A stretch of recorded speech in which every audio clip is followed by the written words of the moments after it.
Oh, also, hi, everybody. Hi. Hi, everybody. So yeah, I guess just a little bit of housekeeping out of the way before we get properly started. One, if we are using you know, the Forge VTT thing, just everybody take like a couple minutes right now and note down where all your stuff is at for like the actual Kings of War game, because I don't want to like cause any excess confusion between that if character sheets are inaccurate or anything by the end of this. I'm pretty sure we're directly that we haven't done anything after having our long rest, have we? That's where I'm at. Rana definitely hasn't done Oh, anything spell-wise Yeah, after her long rest. yeah, nor have I. baller. Cool. So we're good. I just get to Yeah. ignore the 2 levels of exhaustion. Yeah. Yeah, no status Hooray. effects. Exhaustion's all gone. I'm not gonna make you carry that over.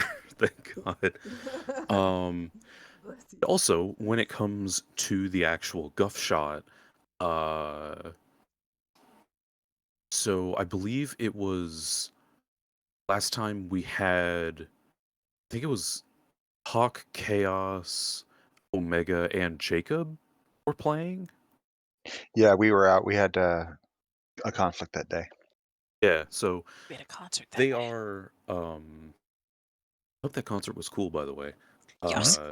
Yeah. They so they started a little side quest and did not finish it, but It wasn't a side quest. It was one of the things that we found on the board. oh, It was the noise come complaint. on, this is the Guff Shot. This is all side quests, baby.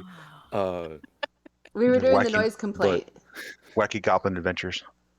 yeah, they got through about half of it, basically. Or I guess more like 3/4. I don't know. Time's weird.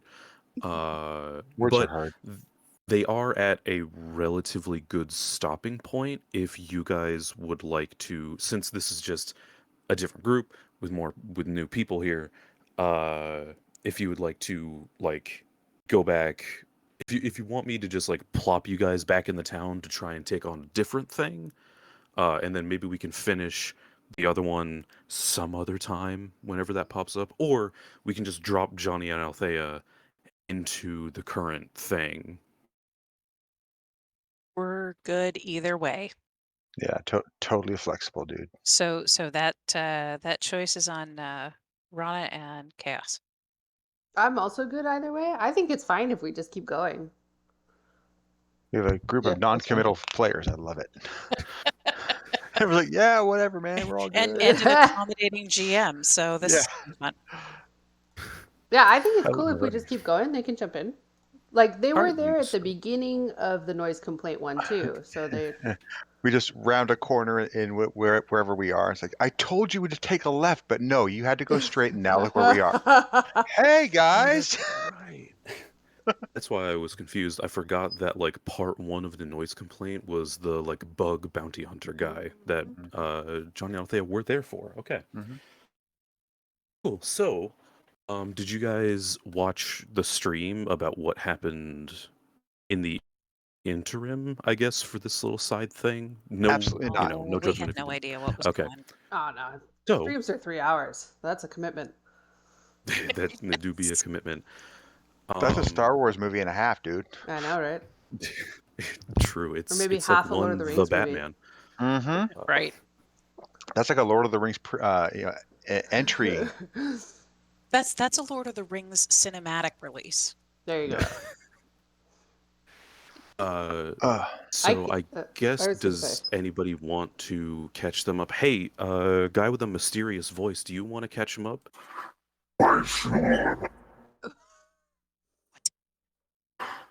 Sounds Uh, Ladies and gentlemen, to The Guffshot, episode 4, I think. I'm not counting. We're keeping it chill here, having a small Twix. When we last left our adventurers, they had found the source of the noise complaint, and the noise complaint deep in the swamp. A lizard man, who I'm sure I'll remember the name of before the session's over, I hope. They entered into this castle causing a rather racket and found two mystical roommates. One, Jugleg the Sinew Weaver, a mad scientist and carver of flesh who they have just defeated and is currently lying on the ground bleeding out after being viciously attacked by a tiger, I think.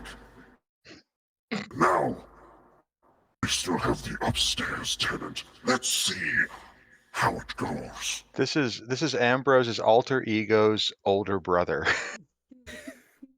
Wow. That voice is like the actual real Lord Vesemir. Okay. Okay, there you go. Nice. Oh my god. Am I being serious when I say that? Only time will tell. Yeah. Ambrose, when you're doing your Lord of the Manor persona in game, this is that persona's older brother. I can just see that happening. Hell yeah. I figured it was just his patron. Okay. No, his patron goes meow. Sounds like. So, Mhm. you guys, we've got Rowan, Rana, Johnny, and Althea are currently standing in the sort of depths of this castle that was creating the noise complaint. There's a large beam coming out the top of it that was making this horrible ear-splitting noise, and the source of it was two little magical fellas that had taken up residence in this castle. The top half of the castle seemed to be covered in crystals and all sorts of stuff, and the bottom half of the castle was covered in like sludge pipes, very like Mega Man sewer level looking. There was a lot of animal noises coming through it.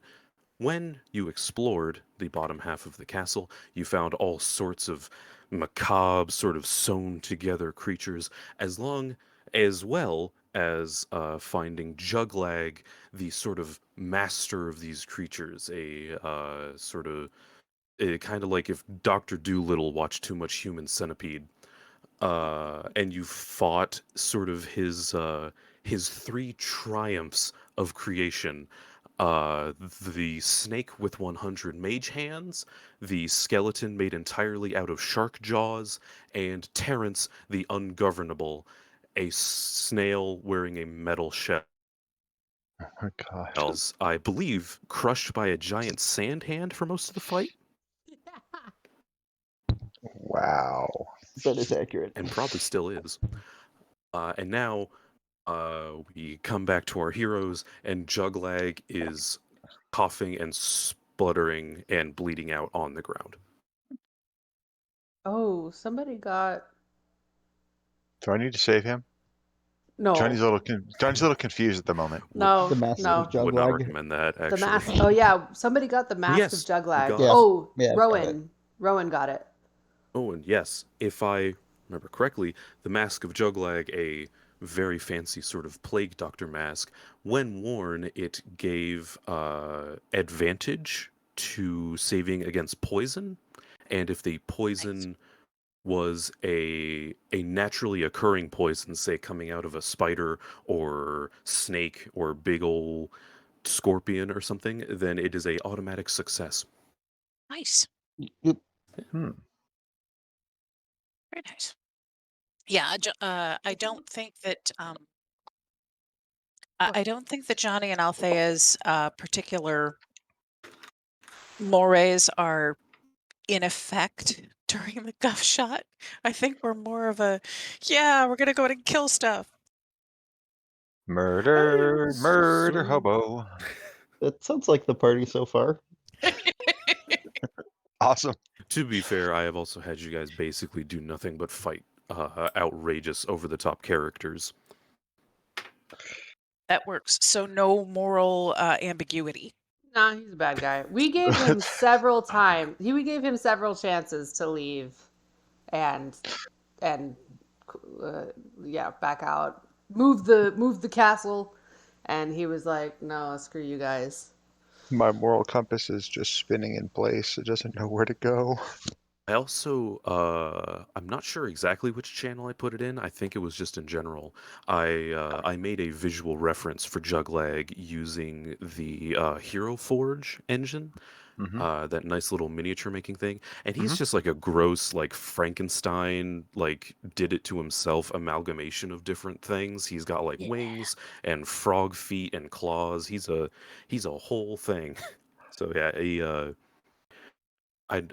I do not wish to betray too much of my characters, but pretty overtly evil, you could assume from looking at him. Oh, okay. Got it. In that case, I will happily Finish him off. divine flame strike this guy into cinders. As you raise your hand and the sparks of the divine strikes sort of start to waver around your fingertips, Jugleg coughs and sort of rolls over onto his back using the remains of his wings, and he says, wait, please. You're a holy man. Yep. Hey, yep. Sacred flame. Ow. I wish to repent and warn you of the coming danger. Althea puts her hand on Johnny's arm. Please, I'm growing fainter by the second. Please come closer. I am no Nope. danger. Nope. I was gonna say, I don't trust him. Yeah, I will roll a what Insight. is it? Yeah, an insight check on this guy. Thank you. Same. Oh, yeah. Roll an insight check. Go for it. Skills. Insight. I buy it. Well, mainly just from his sort of demeanor, you are getting kind of bad vibes from him. And Althea, you can tell, like, yeah, there's definitely bad vibes. You cannot tell if he's lying, though. This is as close as we're going to get. If you wish to repent, this is your one chance. If you don't start talking now, you're a crispy critter. Am I being clear on this? Clear as crystal? I'm gonna set his finger on fire just for that. Ow. Johnny actually Jugleg gets a sort of- malicious glint in his eye for a second, and snaps back to normal. Okay. Mhm. Juglag sort of uses his wings to prop himself up into sort of a sitting position. Mhm. He says, please, my voice is very weak. I pose no danger. Please come closer so I may warn you of the coming danger. We can hear you from here. How about now? Yep, we can still hear you. Yep. Hear ya. No, I did not count on the adventurers Rana can read lips. having good hearing.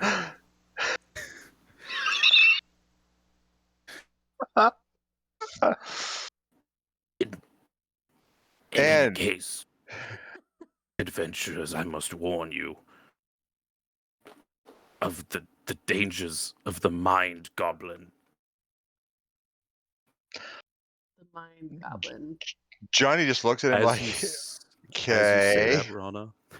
As you say that, Rana, Juglag's head snaps up to look at you, and he says, would you mind goblin these nuts? And then he reaches down to his belt and grabs a potion bottle and starts shaking it vigorously. And you can see what looks like two different sort of ingredients Sacred flame. release inside the potion bottle, and it is now glowing and shaking very violently. We're gonna Okay. sacred flame this Back guy, up. and Okay. Roll to hit. Get behind me. I need a dexterity saving throw from the guy who can barely move. DC Okay. 17. Gonna roll that. You got to be kidding me! Wow. There needs to be a disadvantage at this. I'm calling shenanigans.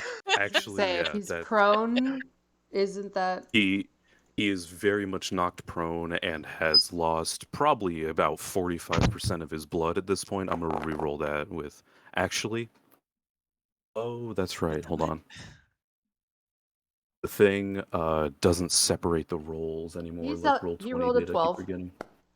Roll 12. You can see that somewhere? Yeah. Oh, you can. Shit. You can Okay, click it. the, But you can Oh, click it man. and see that the first one was also a 19, so he rolled Yeah. two 19s. Jeez. Juglag's a lucky guy. But yeah, 13. You cast the sacred flame from your hand, and in Juglag's weakened state, he sort of flinches, and it hits his arm and blows it straight off, and the shaking potion bottle flies up into the air and explodes. Okay. Duck for cover. Explodes safely. You guys kind of Okay. raise your arms to avoid falling glass and shrapnel, but I'm not Yes. going to make you roll anything. Okay. And Chucklex says, "Curses! A final ruse. I just wanted to be cool." And Juglag falls over dead. So now you guys are standing in Juglag's little sort of beast arena with Terrence the Ungovernable, I assume still restrained by that sand fist? Yeah, it sticks around for like a minute. This is a metal-clad snail. It is a snail. It's a snail that's about the size of it's like the size of a beagle, I would say, decently sized snail, and just has a metal plated shell over the top of it. It is violent. I'm not sure if you guys can confirm or deny that. It based hasn't on really what had a happened. chance. Okay. Johnny's going to double check to make sure that amalgam boy here has truly expired. Oh, he has fully kicked the bucket. You don't even need to Okay. make a Cool. medicine check. Okay. Althea and Johnny were not here, but at the end of the last session, he was mauled by a magic tiger, and now he's missing an arm and probably several other bits and pieces of his limbs. He is Nice. super dead. Okay. If there's time and opportunity, go over to where Terrence the Ungovernable is. Okay. Hunker down so I'm closer to his level, and say, Terrence, the monster who was holding you captive and did this to you is dead. Please relax. I don't know if you can understand me. Yes, I realize I'm talking to a snail, folks. It's okay. I've done weirder things with you people. Still encased by Mhm. the hand made of earth. Terrence is a snail Mhm. and doesn't seem to understand your words. However, from being sort of closer to Terrence and looking him into his snail eyes, you can see a sort of steely bravado coming from the snail. Mhm. Even in times of crisis, he's still holding not really a stiff upper lip because snails don't have those, but He's holding a grudge. not holding a grudge. He still wants to fight.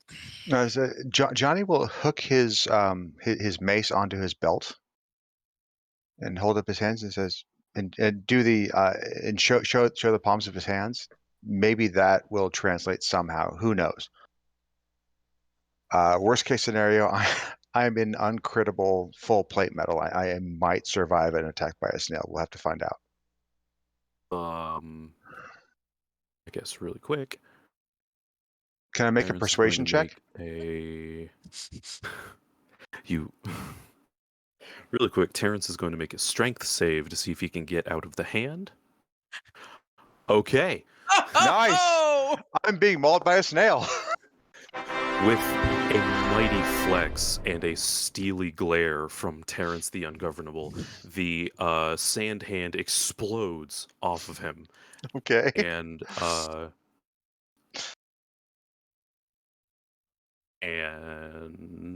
there is now a snail wearing a metal shell just kind of sitting in front of Johnny.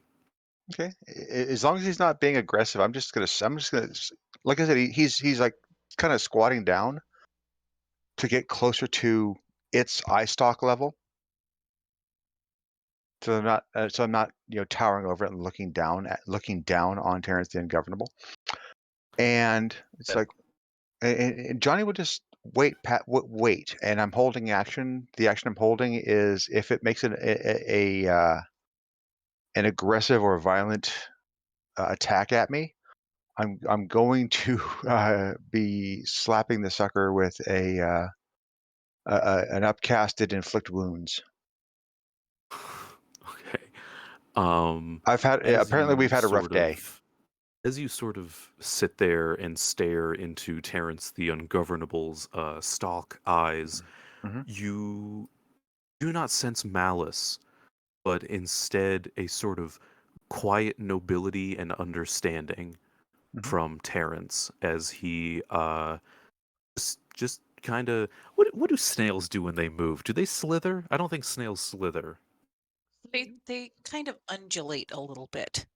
He Good. undulates just kind of backwards into the hole he came out of. Okay. Johnny will just nod and let him go. Go in peace. Live your best snail life. Althea puts her salt cellar away.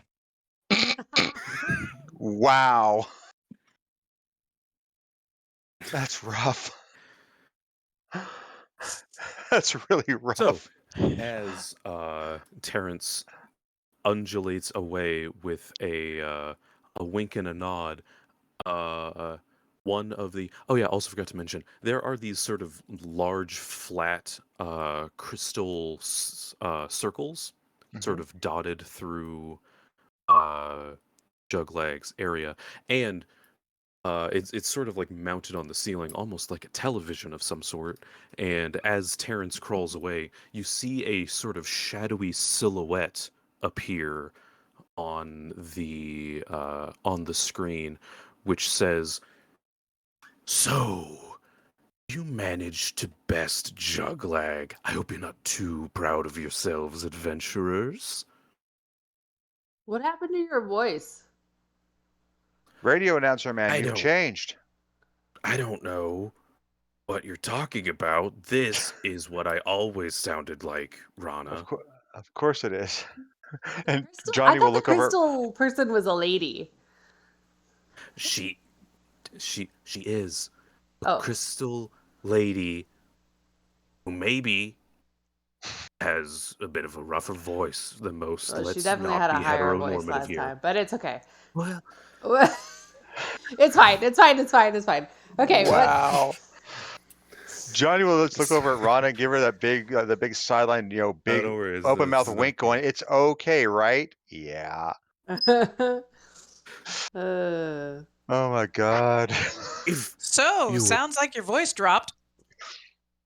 it's been a tough morning, but I hope you're not too proud of yourselves. Though you managed to kill Juglag, especially before he paid his half the mortgage this month, thanks for that. I am still here, and I will make sure to end all of you adventurers if you try to stop my dastardly schemes. no, How much? All we want is for the noise to stop. Can you? Yeah. Well, not too Manage bad. I your- want to make noise. We'll go make Well, noise somewhere then we're else. coming Your for you. castle moves. Your Hold on. castle moves. No, it Move it doesn't. away. How No, much I did moved in here. Wait, is How- this Howl's Moving Castle? How much did Howl's Juglag Moving owe you Castle? in arrears? Are you trying to give me charity, adventurer? No, I'm trying to buy you off so you'll leave. The only thing that could buy me off is your skulls outside of your bodies. What's a going to kill you. skirls? What's a skirls? Skulls. Don't make fun of my Johnny, accent. I'm skulls, very come on. dignified where I come from. Fuck it up. Oh, skulls. Skulls. Johnny reaches into his bag. How many do you want? Don't ask questions, folks.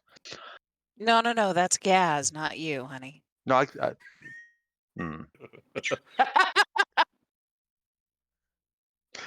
Gaz pulls them out of his mouth. I have them in a bag. Fine.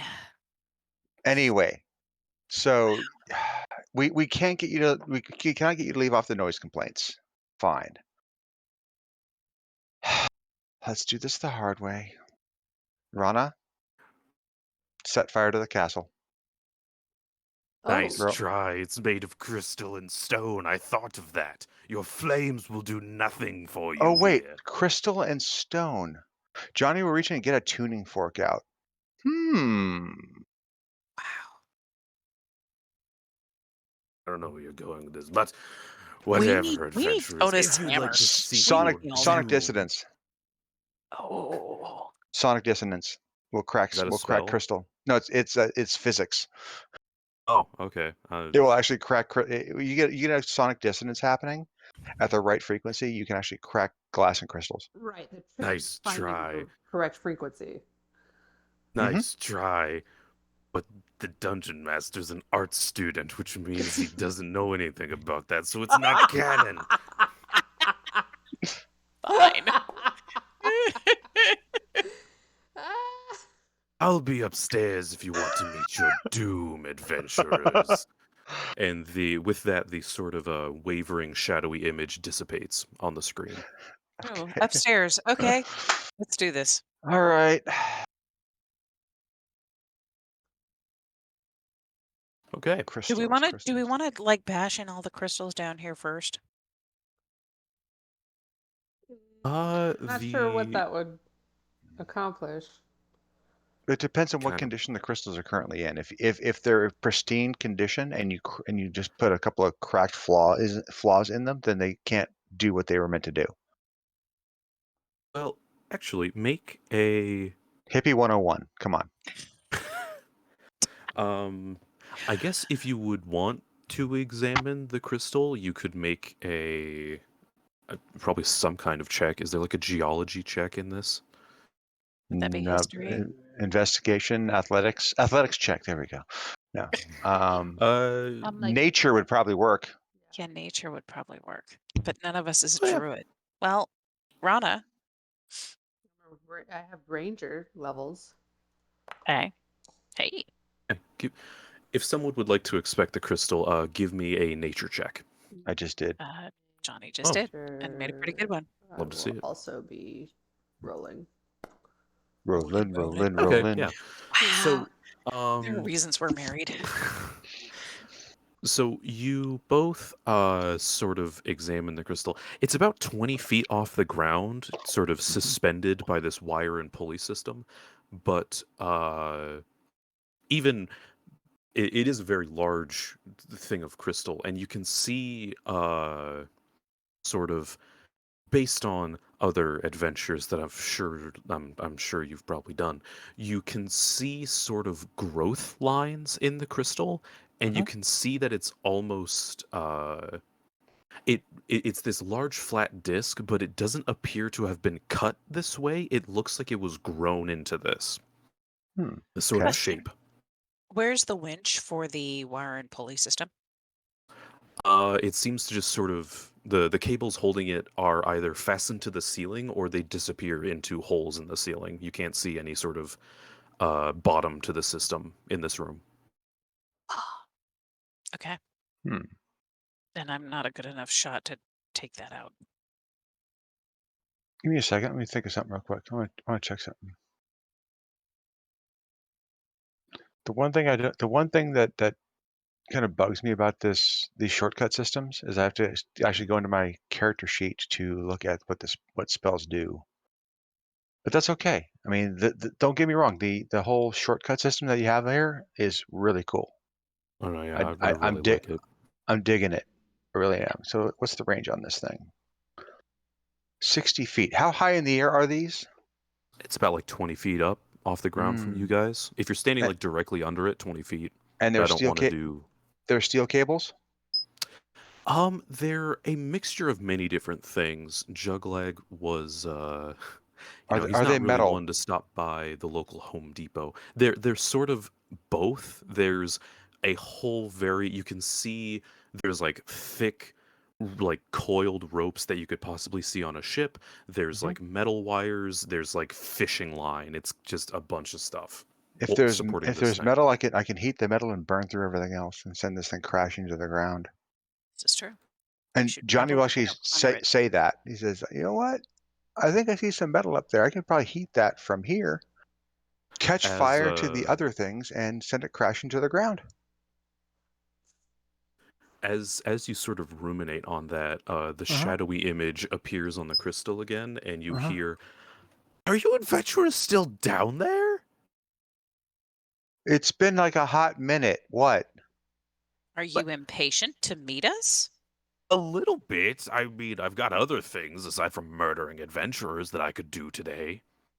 I've got many crystals that need polishing and growing, and the stairs are like right. I'm not obscuring anything. Go, Come Heavy. go, face me. Come at go me, do a bro. load of laundry. We'll be there in a few minutes. I'm gonna crush this crystal first. I mean, that's kind of rude, but I can just make another. It's not that hard. Hmm.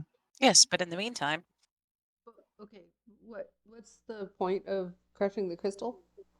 so it's not a focus for anything. Well, we're That was leaving this that's room pretty much it. though. Like if it's The a only thing I'm focus, focusing on is how you guys haven't moved from the room. Fine. We'll do this your way, evil voice changing shadow person. Yes. Is that you, Deborah? Deborah, that's you, isn't it? And now I'm just going for utter Surprise. confusion. Utter confusion. Time to go. Surprisingly close, but and the Man. crystal sort of dissipates again. All right, let's go. Ronnie, you make a good point. We are leaving the room. Mostly However, I was looking at. let's not have her on point, please. No, I'll take point. 'Kay. I Oh, was yeah. just looking for a way to cheese off the bad guy and get them distracted, but that's okay. Yeah, fair. Mm. Mhm. Rowan, any ideas? I mean, just continue on through the castle. All right, Let's do it. I will take out my Radiant Mace of Undead Slaying and lead with that. It's a metal ass name. I love it.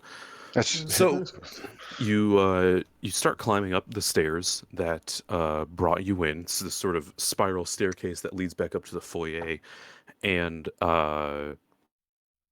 as you get back up to the foyer, the door that you guys had opened to enter the place is still open, and standing there against the door is a man. And as well, I should just to set the scene more. As you get back into this foyer, one half of it seems to have a very sort of juglag aesthetic to it. It's got like chains hanging from the ceiling. It's got like an eerie green moss sort of growing all over the place. That's where you guys just came up from. And on the other side, there is a spiral staircase going up that has a more sort of cool aesthetic. There are sort of small quartz-like crystals seemingly growing up from the ground, and there are small flakes of something sort of falling from the ceiling. Almost seems like snow, but you can hear a sort of twinkling, crackling noise from them as they hit the ground. Hmm. Growing crystal. Wait, is it trying to grow a crystal barrier to keep us from exiting? No, there's it's just sort of ambiance growing. You as far as you can tell, none of the crystals are big enough to like obstruct movement. But Yet. and as well, I detailed that I think was in the last time. There is a piece of masking tape down the middle of the room, seemingly separating the two areas. Wow, they really had roommate issues, didn't they? Just on a whim, I'm going to look around to see if there's anything written on the masking tape, like names on each side. This is my Oh. side. That's your side, because I've actually seen that happen. You you can definitely see what appears to be Johnny has seen that in his past. Then you can probably assume that that is the reason the tape is there, as Mhm. sort of a way to solve some roommate squabbles. But there's no names or anything written on it. Okay. It's like Johnny would just look at the team and go, "Why are we here?" Solve a noise complaint. Money? Oh God. Okay. And sort of as you say that, there's another sort of loud, ear-splitting noise. I don't remember if I properly really described it last time, aside from just a very loud noise. Is it like a tornado siren? It doesn't Do sound you like a know? tornado siren. It Okay. sounds like somebody is taking silverware and scratching it against a plate times like a million. Ooh. Ugh. So it's just this very loud sort of Breach? this sort of like ceramic screech as like it sounds like two things are scraping against each other. Ooh. Okay. Yeah, Ouch. it's not. That's not happy. It is very uncomfortable to listen to. Can we Does it do figure any out damage? what the source of this sound? Is it local or is it just like reverberating against the crystals from all angles? Earlier when like the last time you heard the sound, it just sort of sounded like it was vaguely coming from the castle, but now that you're standing in the castle, you can tell it definitely sounds like it's coming from upstairs and sort of echoing around you. Okay. We killed the Stare. wrong one Speaking. first. So what was that? I said we killed the wrong one first. Well, we killed the one that presented itself. Yeah, it's true. All right. So staircase. Your first I will and say second? though, as you enter the sort of foyer and take everything in, you notice off to the side, the large right, sort the of guy. ornate entrance doors. There is a man standing there. Yes. A normal human man. As you sort of look him over and glance at him, he's wearing this sort of gold brassy armor that's covering him like completely head to toe, Mm-hmm. and it is very ornate, very decorative. He's got it's shined almost to a glare, as he just sort of leans against the wall non-committally. He has like fine animal pelts draped over his shoulders, several necklaces sort of hanging around his neck, covered in all sorts of shiny rubies and jewels. And he also has rings over his gauntlets, which is something that you've only seen in the highest of society for many places.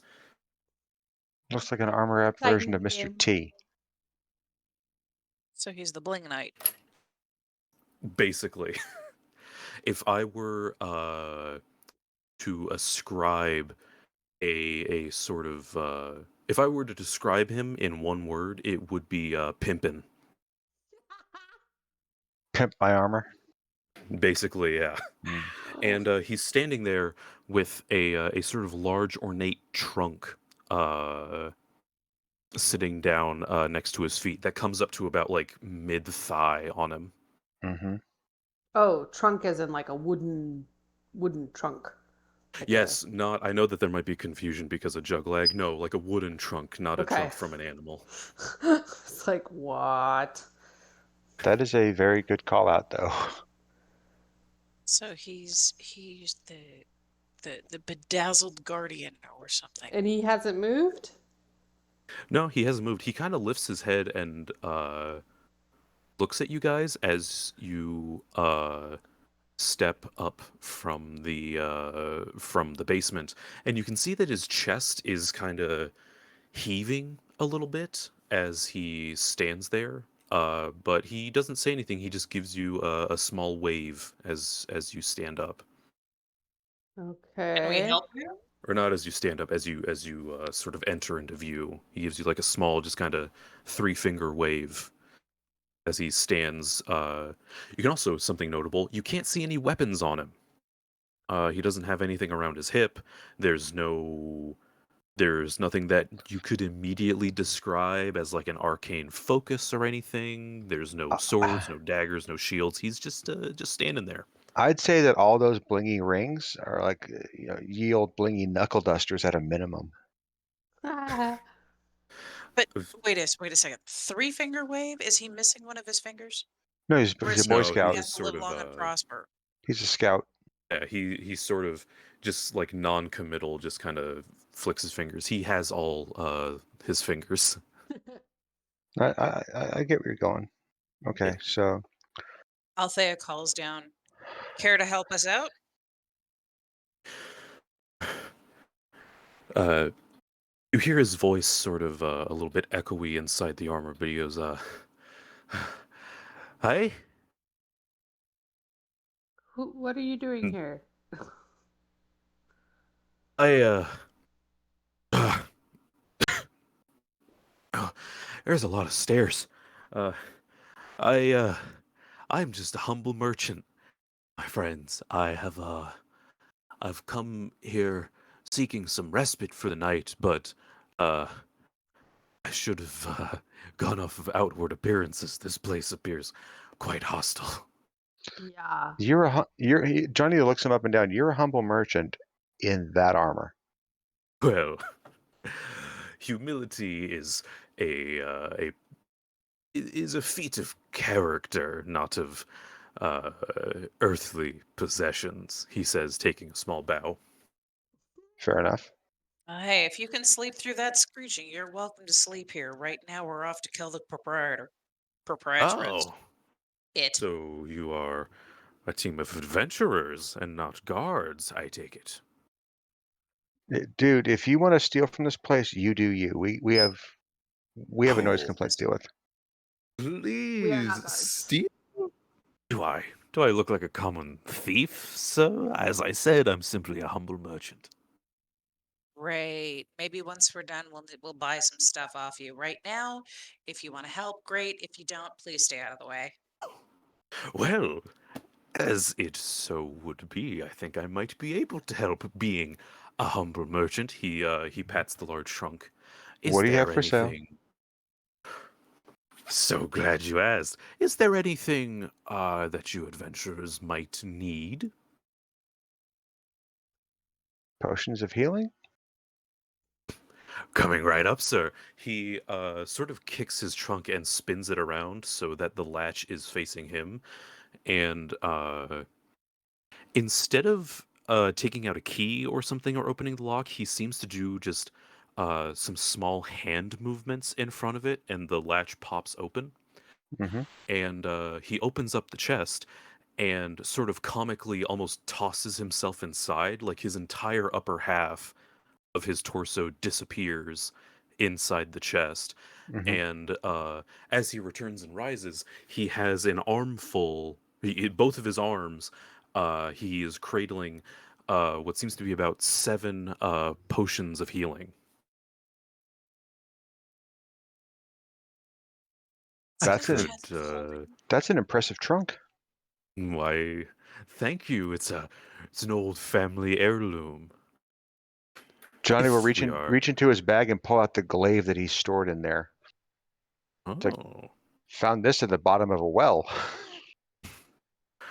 very impressive, sir. For someone such as yourself with such an obviously impressive armory, I could be persuaded to let go of these potions for 150 gold each. Nope, I'm good. We have ways of healing ourselves. For us, it's more of a convenience rather than a necessity. Ah, And your prices are very steep. I see. You're a pragmatist. That is No, also I'm a priest. Ah, man of the cloth, I should have assumed. Well, if you do not require healing, he sort of he drops all of the potions back into the chest. Mhm. Noticeably though, they don't seem to make a sound as they enter the chest. Okay. He just sort of drops them and they fall in, and there's no clatter of glass or anything. They just it sounds like they vanished. Okay. Uh, well, is there anything else I may be able to help you with? Mm, looks at Rowan, Rana, Althea. Anything? I'm good. I just missed that whole exchange. I had to run to the He's trying to restroom. set. He's He's trying to trying to. charge us triple the price for normal healing Yeah, potions. yeah. Nah, He's trying to sell us things at the at the seller's advantage rate. no, thank you. We're good. Yep. Oh, fine, you twist my arm. If I may ask, Mr. Holy Man, was that a bag of holding on your hip? No. Okay. Thea just kind of looks at Johnny. What? Ch- It's on my belt, not on my hip. Well, Johnny he didn't lie. Okay. I can tell you're very good at the bargain, but I can tell you are in possession of a bag of holding, correct? Yes, I am. Well, as it would just so happens, that's my family's brand. So, for loyal customers as yourself, I could offer some discount for whatever items you may require. Convince me. Does my name not precede me? You haven't told us your name. So rude of me, correct. He takes a small bow and holds out an arm and introduces himself. I am Hubris D. Holding. Bag. Yeah, yeah. And Johnny will actually just like pinch the bridge of his nose as he face palms for a moment. I Okay. come from a long line of mystical merchants and marketeers, the originator of the classic and oh so respectable bag of holding. A lot of Mhm. people think it's because it's a bag that can hold, but it's actually our family name. Guys, Okay. why are we talking to this person? I I don't. know. Johnny will close the visor on his helm, turn around, and start walking away. Well, If you've got stuff you want to if sell, now's your chance. But we gotta go take care of this we got lady upstairs. we gotta go Yeah. kill a proprietress. Yeah. But just hang out for a while. We'll be back. all right, my lady, if you would need anything, you know where to find me. And as he says that, he closes the trunk, sort of waves his hand, and you hear it click and lock again, and he just sort of sits on it and leans against the wall. Okay. He's like, that was really weird. I will say this though. If that's a trunk of holding, the storage space is immense. Yeah. Probably. Like, We're talking like an emporium worth in there. So here's my question. How does he move it? Does he Uh, just stick the trunk into a bag? nah, it's bigger on the inside, but it's got like equalizers, so it only weighs about a normal trunk. Kind of like the bag. yeah. Yes. But that's a large trunk. He must hmm have a horse and cart or Well, something. maybe it feels like an empty trunk. Empty trunks typically are lighter than full trunks, in my experience. Yes, but a solidly constructed trunk that comes up to your waist still is going to weigh at least 70 pounds. That's true. He was out of breath, He but he was was. also Did have carried up those in stairs. full blingy plate armor too. So All right. staircase. Staircase. We're All going. right. This is a bag of cats, and I'm apparently leading the cat parade. I Sorry, guys. I know what we can do. We can sell him the castle once we've cleared it. Ooh, and he can make a castle of holding. He installs closets of holding. Yes, Oh wow.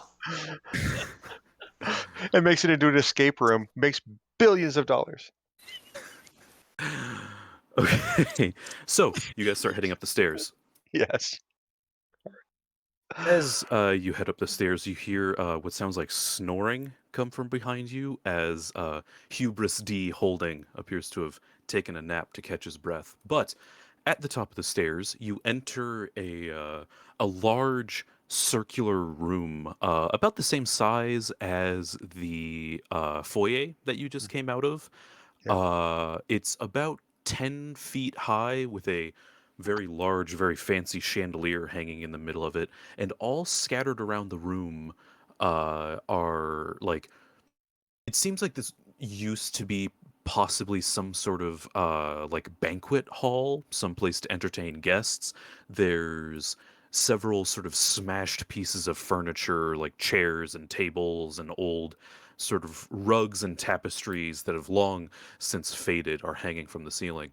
Most notably, here it has carried through the sort of the aesthetic of the crystals, and the crystals are getting bigger now. Beforehand, probably down in the foyer, the longest or the biggest that the crystals got were sort of lumps and clusters around the size of your fist, maybe at the biggest, sort of tucked in the nooks and crannies.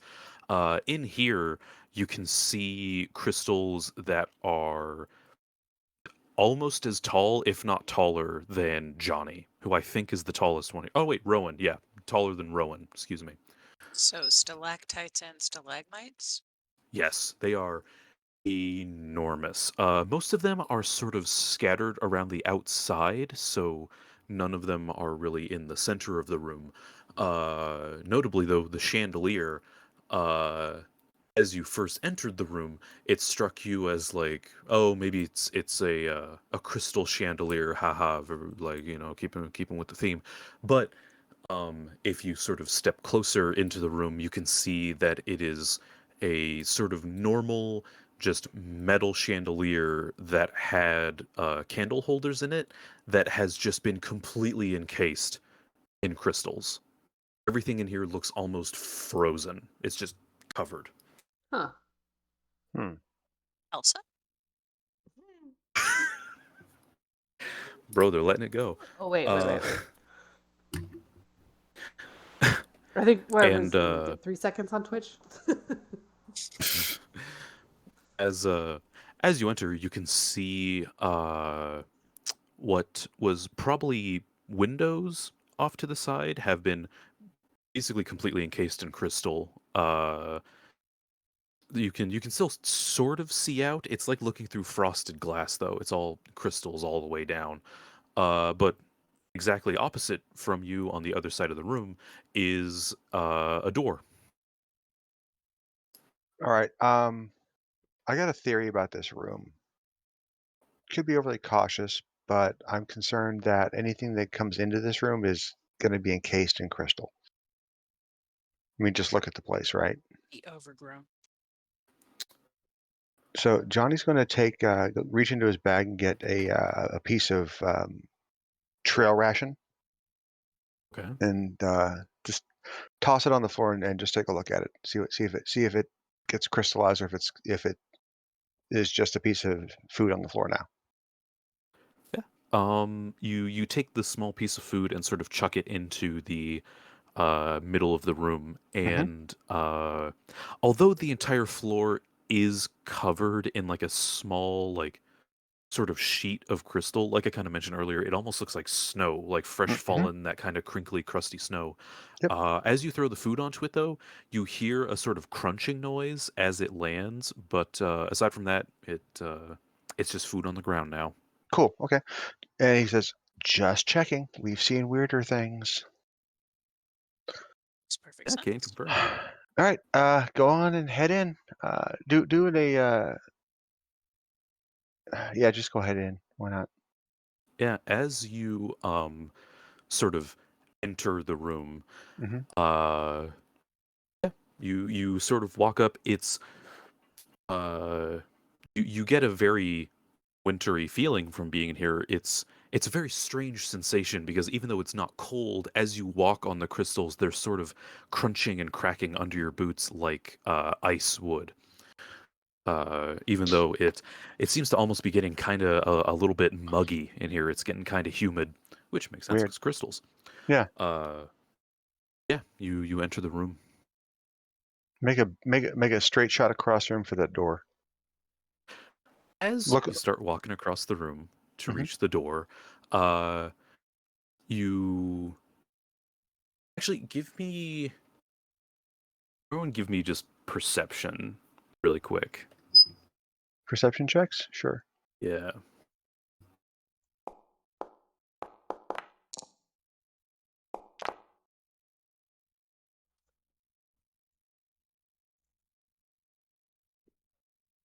Okay, yeah. So as as Johnny sort of starts to confidently stride across the room towards the door, uh, you see what appears to be movement out of the corner of your eye. Mm-hmm. Or sort of everyone catches it, and you all glance over, and inside, you can see what seems like movement inside of one of the bigger crystals, sort of leaning against the wall. And it almost looks like somebody is sort of waving their hand through water. But on the surface of this crystal, there's like ripples sort of spreading through the crystal. Huh. And as you watch it, you can see what looks like a skeletal hand slowly reach out from the crystal, Mm-hmm. followed very abruptly by an entire skeleton falling out of the crystal, also completely made of crystal. The skeleton is made of crystal? Yep. Okay. Not encased in, but made of. Okay. Made of. It looks like I don't want to reference the worst Indiana Jones movie for this, No, but I it get you. looks Go like Yeah. ahead. hand carved, basically. It looks polished, this sort of skeleton. And almost unceremoniously falls out of the crystal. And you see it sort of rise to its feet, Mm-hmm. and it swivels its head and looks at all of you, and then turns around and jabs its arm into the crystal. And as it pulls its arm back, the arm is holding a sword. Everybody, give me some initiative. Yeah. It's gonna have to happen sometime. Time for Roll the. initiative. Dude, There you go. seriously. I took the initiative modifier, and now look what happens. Now look what happens. Let me just get my pen. That's weird. It's not letting me. Hello? We hear you. Roll initiative, please? No, it's not.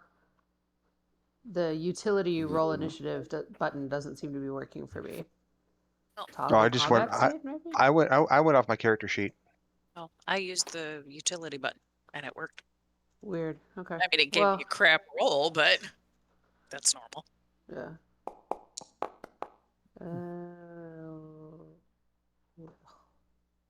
There it is.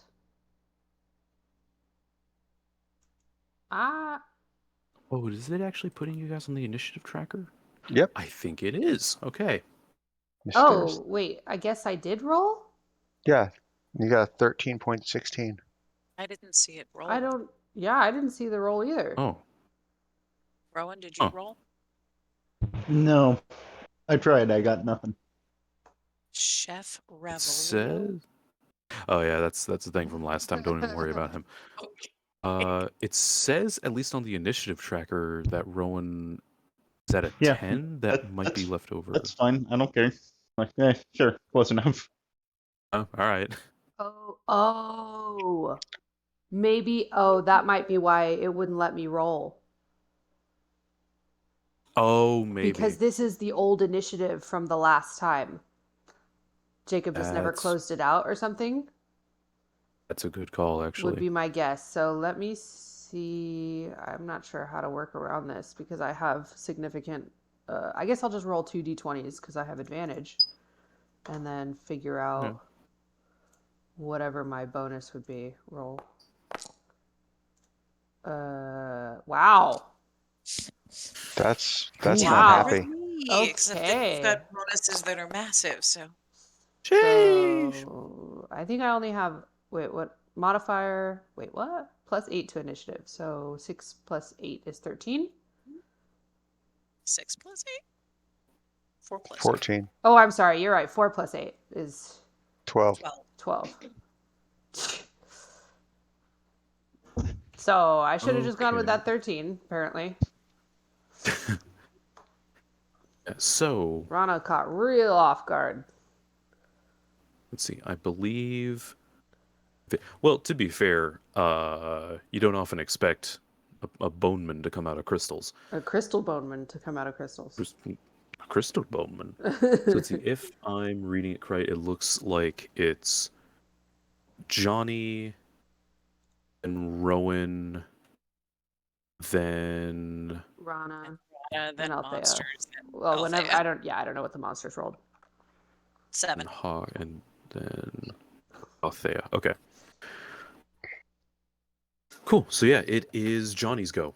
All right, Johnny's going to stride over to the skeleton, shield in one hand, radiant mace of undead sling in the other hand, and just give it an uppercut Okay. to the jaw with a bludgeoning weapon. Give me a good old attack roll.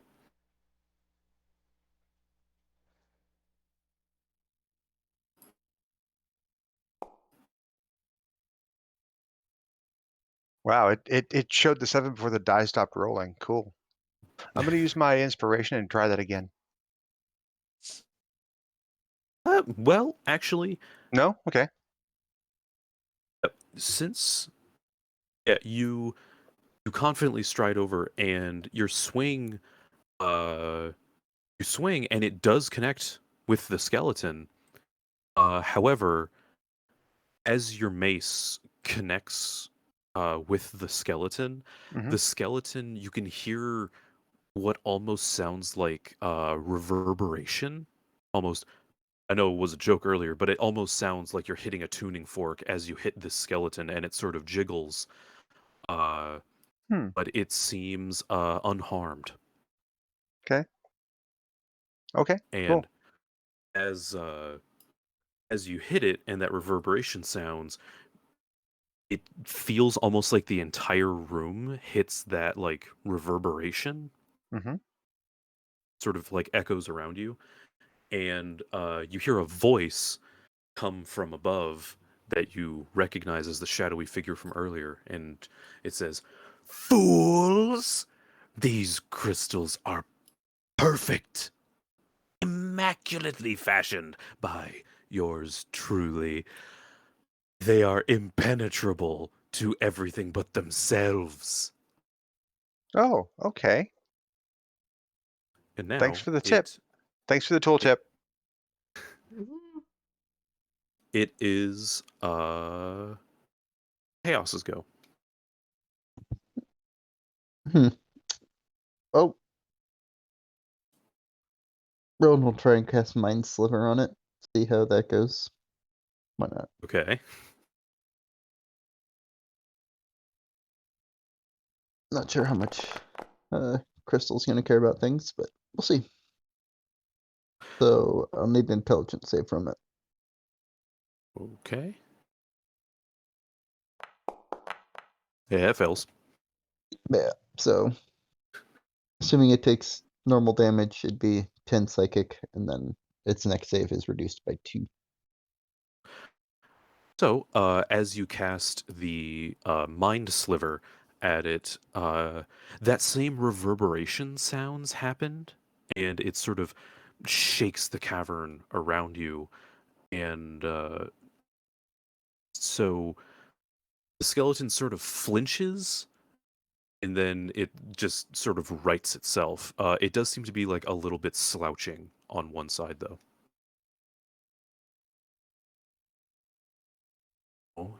Oh. So, really quick. Ooh. Does a 21 hit Johnny? Nope. Okay.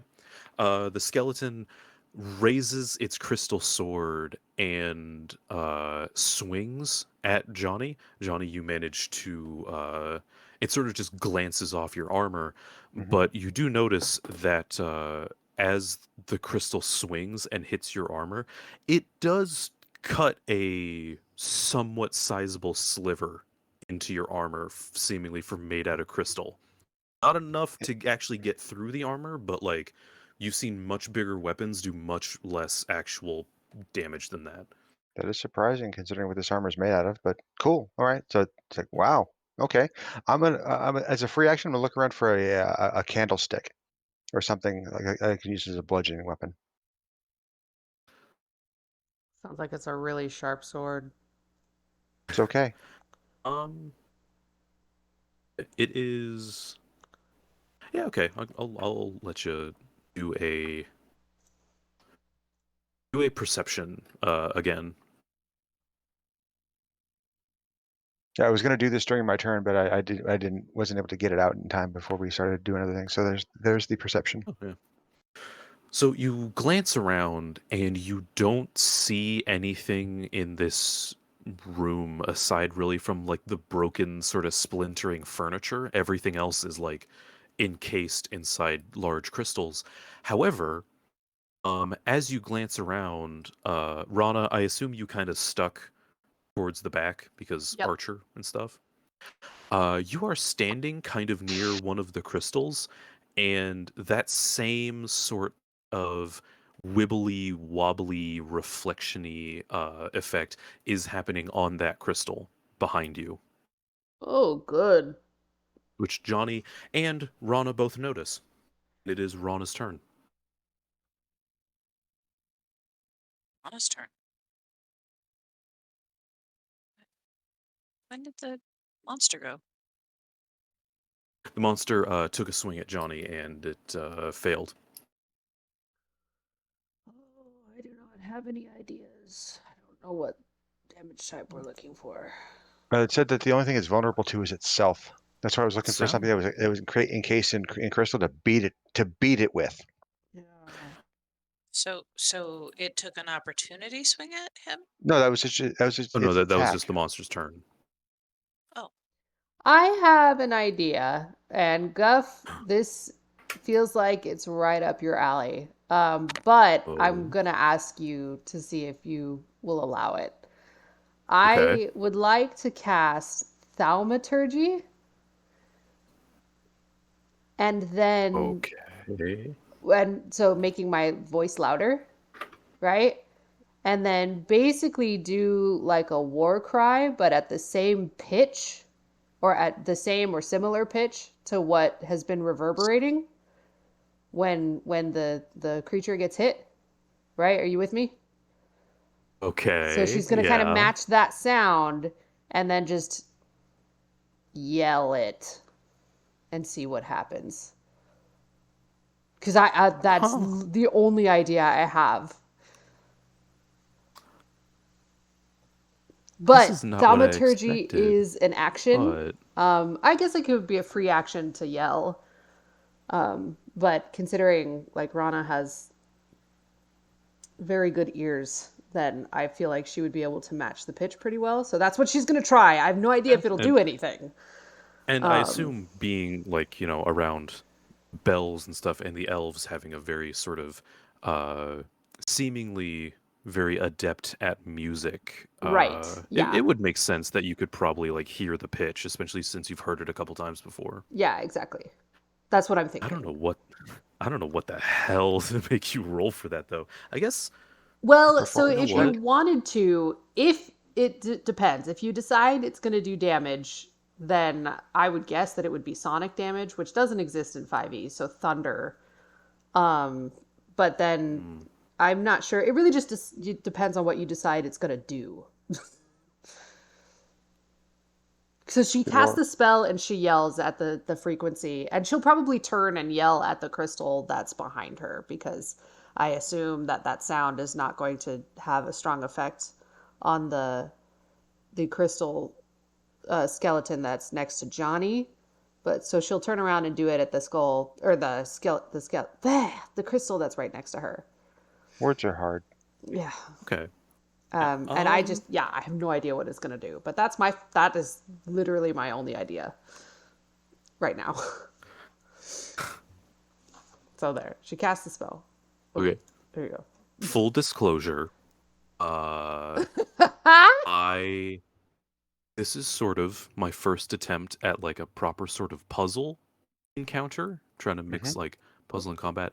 Okay. And this is also my first encounter with somebody thinking up a fucking genius solution that I didn't think of. So, give me. Take your So, time. I will have you know, mm, I pulled this inspiration from you. The only reason I even asked is because of oh, what you sometimes of the shenanigans you ask Jacob. It's like, can I do this? I'm just like, I might as well ask. yeah, it's a good ask. But Rana does attempt that. Yes. Yeah. She casts thaumaturgy. She yells at that pitch or as close of approximation.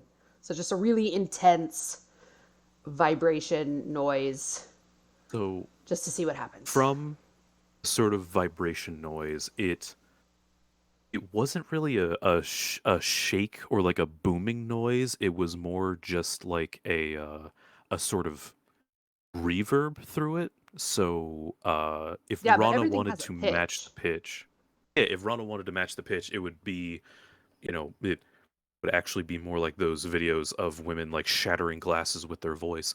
Yeah, exactly. So I think the closest thing we can get to that is give me a performance roll.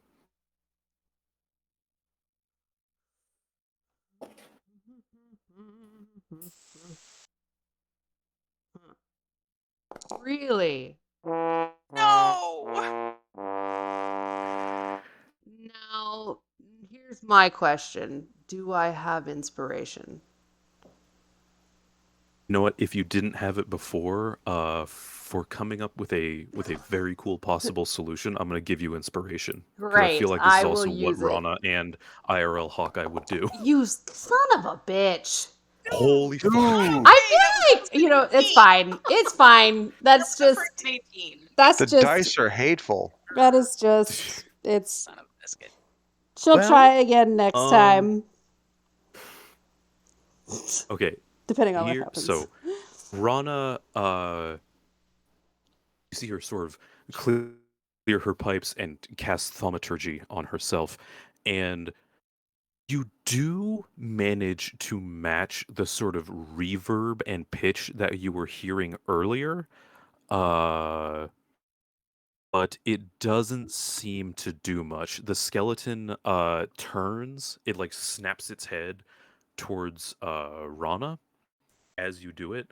And if you glance back at the sort of wibbly wobbly crystal that was behind Rana, um, as you sing or as you sort of attempt to hit that pitch or that note, um, I'm like the yelling that note. crystal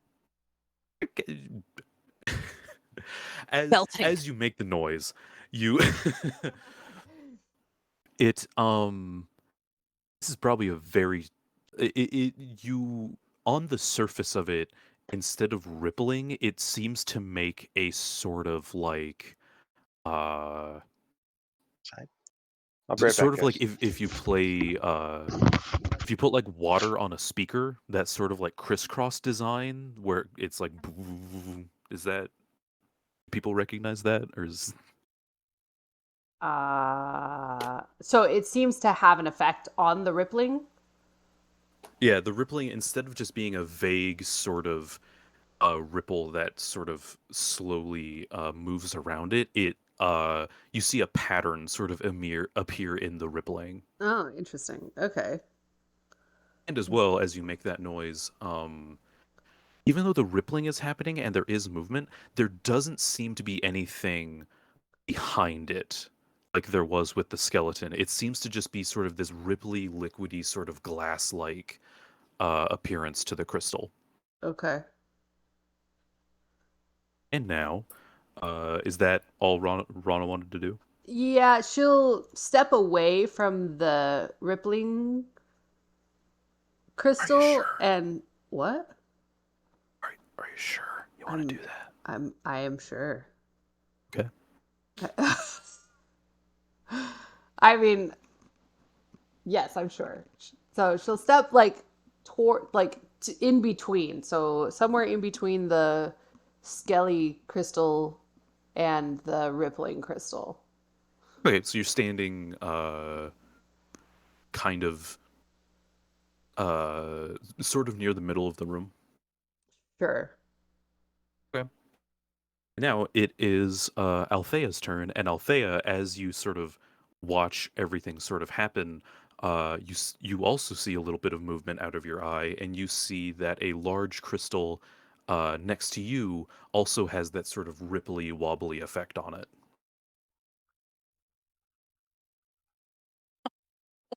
Great. Um, are there any large... Ooh, if it's rippling. Oh, this is going to be a bad idea.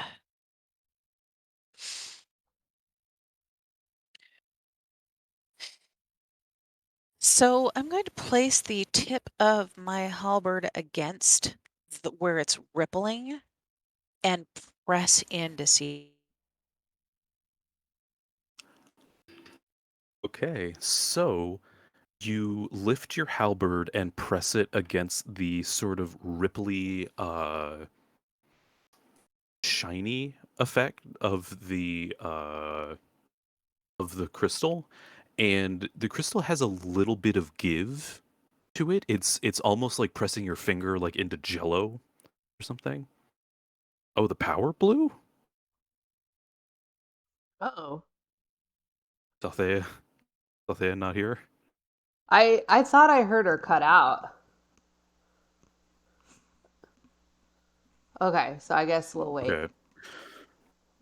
Yeah, I well, just to give you a heads up though, Guff, mm, I am going to try again next turn okay.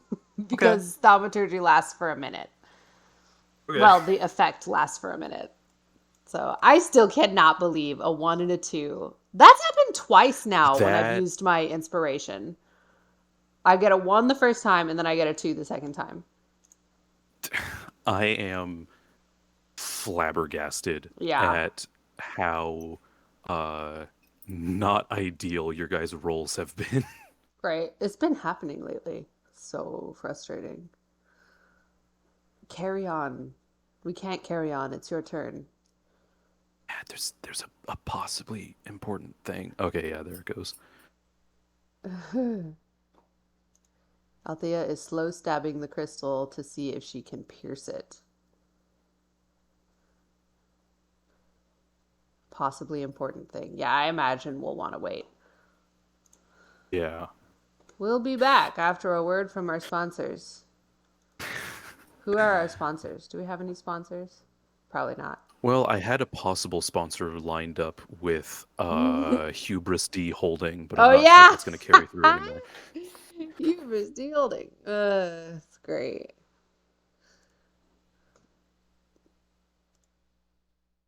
Yeah, that's using the old noggin, or somehow That's coat using the some halberd with noggin. liquid crystal. Yeah, that's partially what I was expecting as well, for the crystal to coat the halberd.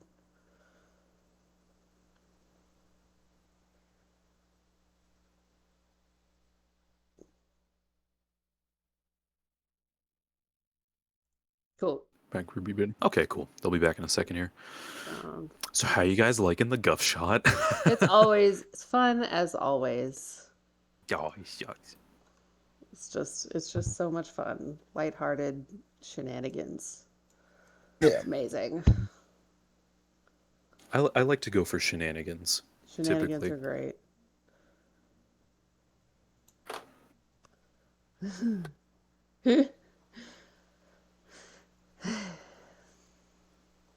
I am curious about this puzzle.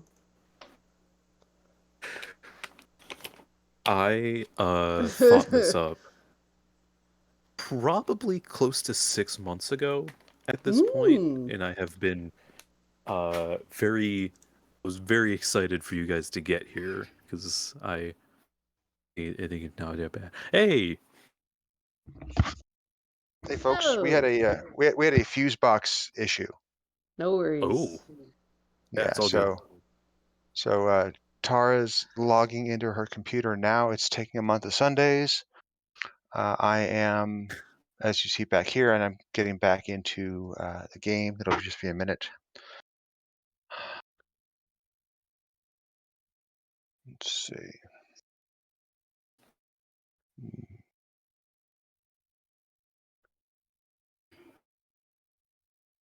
So let me guess. It's Tara's turn, then it's my turn, isn't it? Yes, it is. Yes, because that's how things work. All right. Let me go back into the waiting area. There we are. Okay, I'm back in, and Tara is now back up on her computer. Now she just needs to log in. Now we Right. really need to do something about your computer, babe. Oh, wait. Yeah, So, like, if the world economy wasn't in the toilet and all those damn yeah. Bitcoin miners Yep. hadn't cornered the market on GPUs, I would have built her a new computer by now. Yeah, it's so frustrating. Ooh, don't even get me started. Yeah. They're messing 'Cause up a lot of different parts of the technology industry, which is Mhm. it's And super just like the frustrating. world in Yeah, that general, and too. making my Twitter timeline hell. Yeah.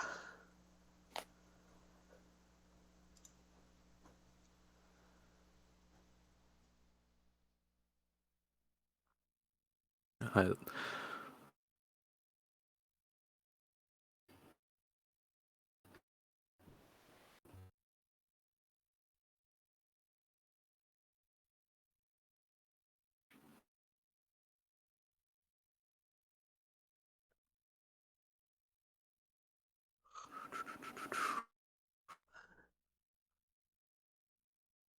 I would sing a song, but then we'd get a copyright slap. Don't want that. Nope. So we even can't say sing can't a say other damn things too. song. Huh? yeah. That's why we can't say other things as well.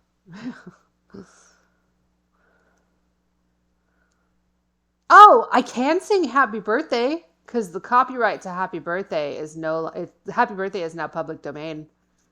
Mhm. Oh shit! Finally. I know, right? And you want to know? You want to guess who had the copyright? Disney. I'm Disney. gonna assume Disney. Yep. Knew it. Knew it. Disney. Yeah. They're a big fan of that. Yeah. Chaos was telling me that apparently Disney basically dictates copyright law, which is Yeah. problematic. Can confirm. For the Twitch audience at home, if you did not know, basically every time, essentially how copyright law used to work is that after something was created and you sort of copyrighted it to yourself, and this is typically in like works of fiction and artwork, that copyright would last for, I believe, 50 or 75 years originally. Something Uh, like that, yeah. basically enough time for you to get basically all you're going to get out of the property. And then, you know, turns out the copyright was going to be up for Mickey Mouse, and Mickey Mouse was going to enter the public domain. If something's in public domain, then that means everybody can use it. But then Disney was like, hey, what if we just like paid a bunch of people to change the laws so we can keep the copyright on Mickey Mouse? And that's what they did. And that's what they've been doing for a long time to keep all of their properties in check. I am very surprised that they let Winnie the Pooh go, honestly. The fact that Winnie is public domain is very surprising to No, me. Holy crap! Winnie the no, guys. It is the actual character from the stories, not the Disney version. Yes. So The teddy bear in the red shirt, the pantsless with red shirt, that is still a Disney property, and they will eat your lunch if you try to do anything with it. yes. So you can make your own Winnie the Pooh as Yes, long as he's not wearing a red shirt, essentially. exactly that. Or else Oh Exactly that. wow. or else Michael Mouse is going to come down on you with a copyright lawsuit. All hail our Disney overlords. It's very lame because only good things happen when things enter public domain, from my perspective. For example, The Great Gatsby also recently entered public domain, I think about a year ago, and the sort of parodies and rewrites that have come out of The Great Gatsby are fantastic. For Yeah. example, on I believe it's Archive of Our Own, there is The Great Gatsby, but Nick has scoliosis. where Okay. it is exactly the same as The Great Gatsby, almost word for word, except in every chapter they just added like a little paragraph about how the main character has back pain. Very funny, in my opinion. Anyway, back to Dungeons and Dragons and not Guff rambling about why corporations and copyright are bullshit. So, Tara, you back? Ish, yes. All right, Yeah. perfect. It's just So, taking its sweet time.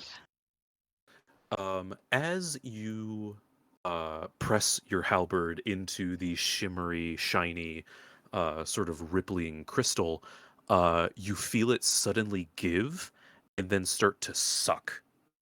And the crystal, before you can react, it sucks your halberd and your arm in up to the elbow, Fabulous. and So, you are now. do I need to do? Can I contest it strength-wise? Wait a second. You're now facing the crystal with your arm stuck in it, and you can see your reflection in the crystal. Give me a charisma check. Just straight up check. Not a saving throw, just a check. You're kidding me. Okay. I'm gonna use my inspiration I would too. because oh my god. Yeah, Okay, let's try go that for it. again. Much Much better. better. Oh, sure. Inspiration works for her. Not just kidding. So, as you sort of stare into this reflection of yourself, you feel the tightness on your arm give, and as you slowly pull your arm out, you feel something else in your hand, and as you pull your hand out from the mirror, you completely pull it out, and your halberd is there, but in your hand, sort of wedged in your fingers, with the halberd, is a crystal longsword, just like the skeleton pulled out. Oh, okay. Awesome. Um, then I guess since that was kind of my attack, I'm um, gonna say, uh, just because you kind of just stuck your pointy stick into a thing, that only took up like a bonus action. You still have your proper action to use. oh, So sticking your stick into things is only a bonus action. Yeah. wow. Okay. Um, how big is this room? Um, I believe I forget exactly the dimensions I gave the foyer last time, but probably about like 45 feet across, give or take. Okay. So Just a if I needed to get across large the room, circular room. right. Yeah, So you probably the can. other skeleton is probably more than 30 feet away. Um, based on how I sort of saw it in my mind, the skeleton. So you entered the room at 6 o'clock, right? Big circular room. The other door is at 12 o'clock, and the skeleton came out of the wall and attacked Johnny at like 10 o'clock. Okay. So doing like quick trigonometry, got that a squared b squared c squared. You're probably like 30 feet away from it, so you can like just get there if you use your movement. Okay. Then I will use my movement. I am going to drop my halberd on the ground because I don't have time to ship it on my back. And I'm going to strike at the other skeleton with this crystal sword. Now, how do I do that? And what bonus Uh, is? I've got a standard long sword, so whatever yeah, you yeah. want Just to. basically use that as something notable. As you pull the longsword out, you can definitely feel that it feels like crystal. it Mhm. in your hand, but it does feel like a long sword. Like it's got a little bit of heft to it, a little bit of like surprising weight. Uh, so yeah, just roll for a longsword, Okay. basically.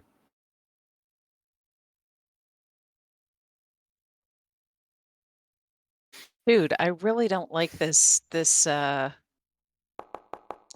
where it shows the number before the die stops rolling.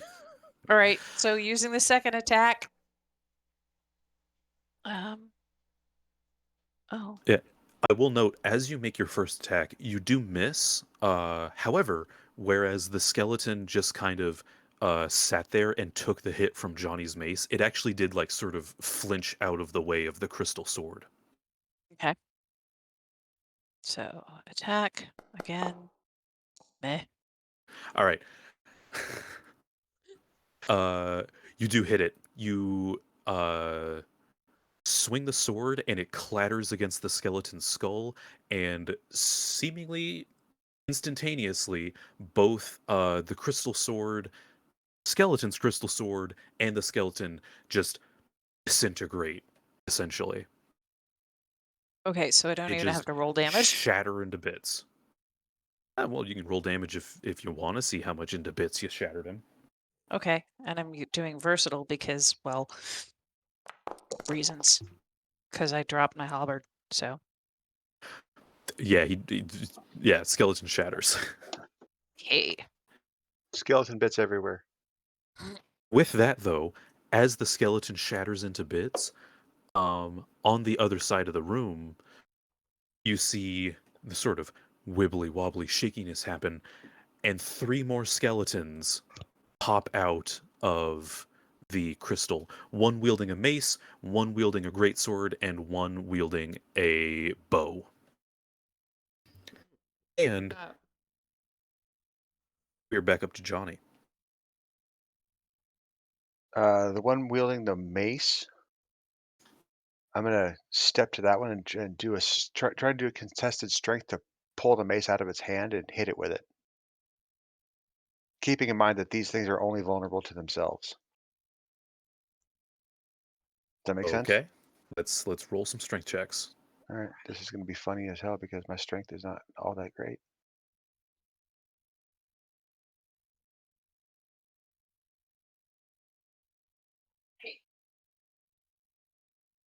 Yeah. So you run over, which skeleton was it? The The one that mace, had the greatsword, mace. or the bow? The Mace. mace. Yeah. You run over and I assume you put your actual mace on your belt, or you just drop it Yeah. or No, something. it's set up so I can just quickly clip it. Yeah.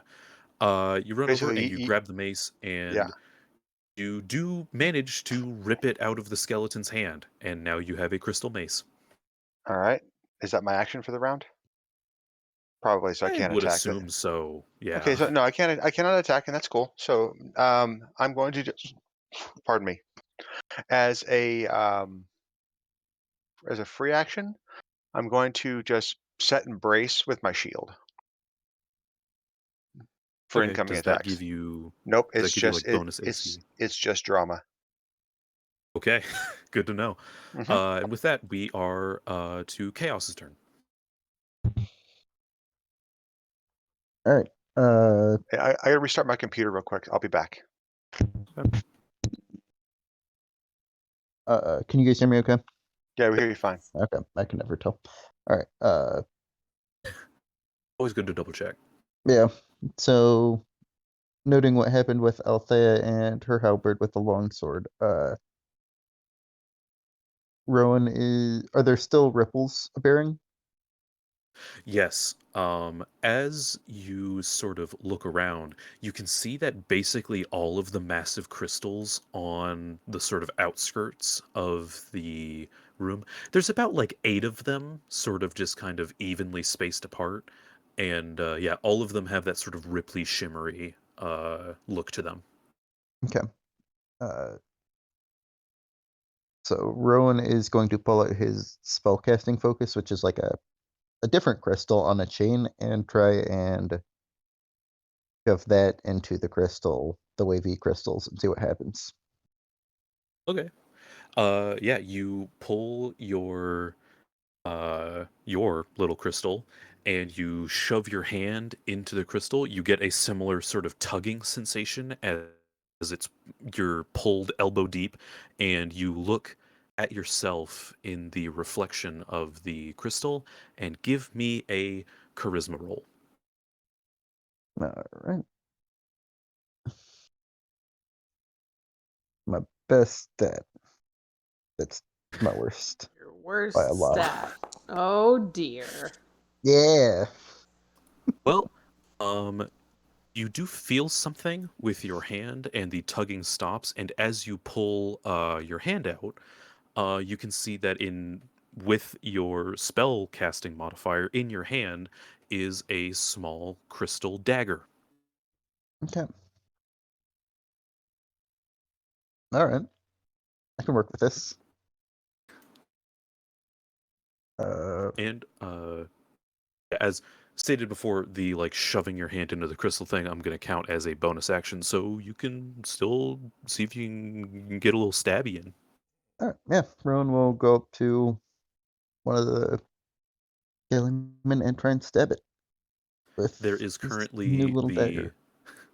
the now unarmed skeleton, since Johnny took its weapon, the crossbowman and the great swordman, and sort of in a line, the great swordman is closest to you. Hmm. Yeah, I don't want to get close to that great swordman, so I'll leave that for somebody else and go deal with a crossbowman. Okay, yeah, you can probably like just get to him. Um, yeah, if you have a dagger on your person, you can feel free to roll that like Althea rolled the longsword, or if you do not, you can just roll a d20. I do happen to have a dagger. Hey! Let's double check and make sure. Yeah, I'm proficient. Sweet. Oh, wow. Yeah, you attack with the dagger, and even though it is a crystal skeleton with no eyes, you swing the dagger and jab it right into the eye socket of the skull, and you see the head sort of snap back, and both the dagger and the skeleton reverberate off each other and poof into crystal dust. Sweet. So the dagger in his hand poofs into dust, or does it just the crossbow? Everything. So crossbow, the dagger, and the skeleton all just like poofed into dust. And for clarification, just in case, the longsword that you pull out, Althea, also like poofed into dust when Oh, you struck the sadness. skeleton. Okay. And with that, we are back to the skeletons, and let's see, the greatsword skeleton is going to move over and attempt to swing at Rowan.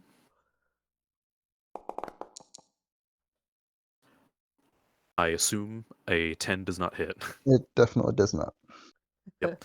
It swings and just completely misses because it's just a wimpy little skeleton with a big old greatsword.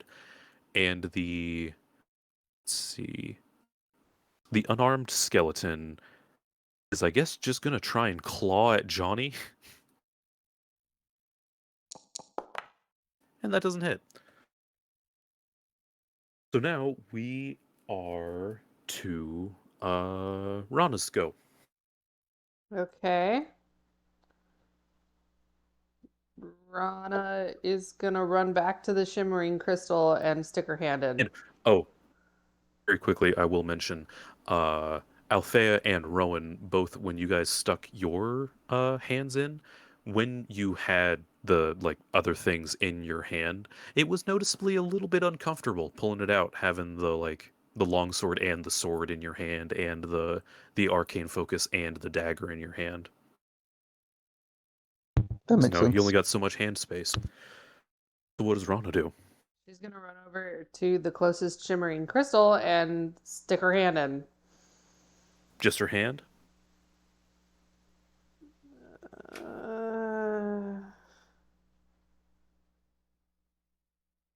Hello? I'm thinking. Okay. Yeah, I guess she'll do what everybody else has been doing.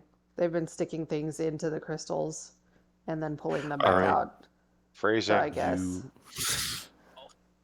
So Rana, you shove your hand with into the crystal, and this with my time bow, I guess.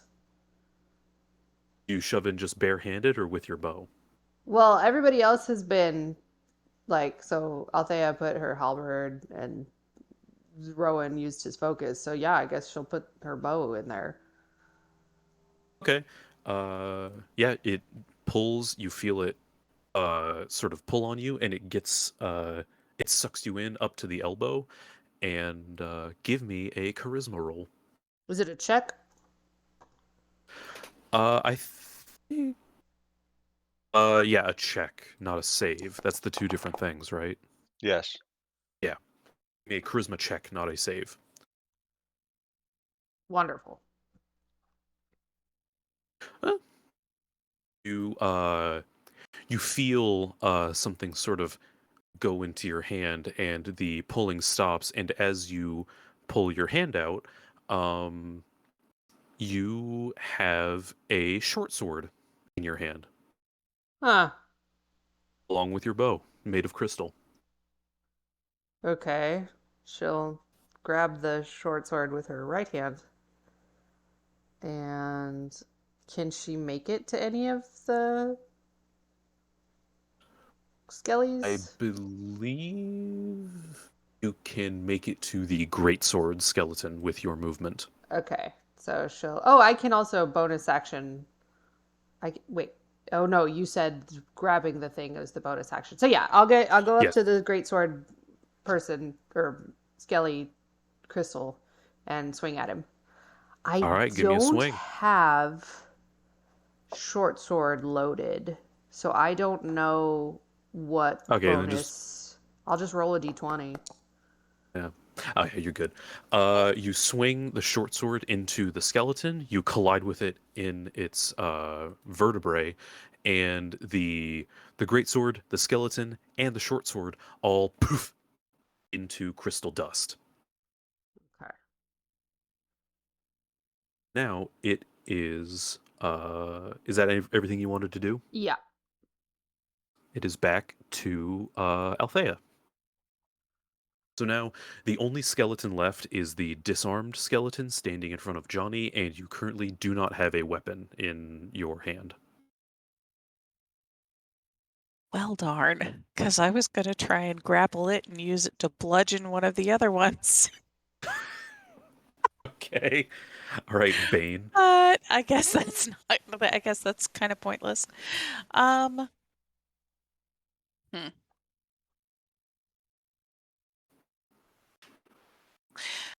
I'm going to get to whichever crystal is closest to. Well, judging distances, I'm going to get to a shimmering crystal Hmm. and just stick in my gauntleted hand because my halberd's sitting on the ground and my sword is currently sheathed. I'm gonna stick my Yeah, hand into a shimmering crystal and hopefully I will pull out something that can take out the unarmed one. when you stick your unarmed hand into the crystal, you feel a stronger pull on your hand as it sort of passes into the mirror-like thing, into the mirror-like surface, and this time it pulls you up almost all the way to the shoulder, like three-quarters of the way up your bicep, to the point where you sort of, as a reaction, brace yourself against the crystal, and you're stuck staring into your own reflection's eyes. Give me a charisma check with advantage. Hmm. It's not giving me the ability to do an advantage one here, but oh, there it is. Oh, Hey, perfect. that's respectable. So, as you start to pull your hand out, you see Crystal sort of form out of the longer crystal. You can, and as you slowly pull your hand out, it slowly reveals that the crystal has created a 1-to-1 crystal replica of your halberd. Oh my goodness. And now you have that and one unarmed skeleton left. All right. Who's So nose I to nose will, with me? Be very careful. because, well, just gonna attack with the halberd. So, Yep. and I take half a second to look at it and then say, sad that it's going to destroy the halberd too. Nice. Oh, yeah. You swing the halberd at the crystal skeleton, and you just straight up nail it. It connects. You swing it kind of underhand. It connects with like the bottom of the skeleton's pelvis, and you just shred through it straight up through its entire torso. Um, and the skeleton dissipates into a cloud, just a poof of crystal, but the halberd does not. Oh, oh, So the crystal halberd, you can see that there are a couple like nicks and scratches in the halberd. It's still it's a lot more brittle than the true ice halberd, but it didn't poof like the other weapons did. And as that last skeleton falls, we are out of initiative, and you all look over as the door that was on the other side of the room. You hear a loud crack, and it slowly shudders open, sort of powderizing the crystal that is in its way as it swings open. are any of the crystals on the outskirts still shimmering? They are. Guys, Yeah. Yeah, that's what I was thinking too. Rana goes over to one and sticks her unarmed hand in there. I'm going to All come up right. behind her and grab her by the waist, Just in case. just in Yeah. case. Oops. All right. So, you stick your empty hand into the crystal, Yeah.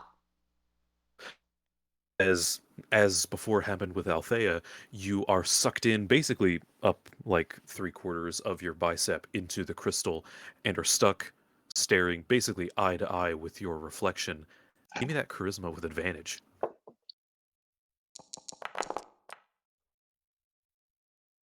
Still not great.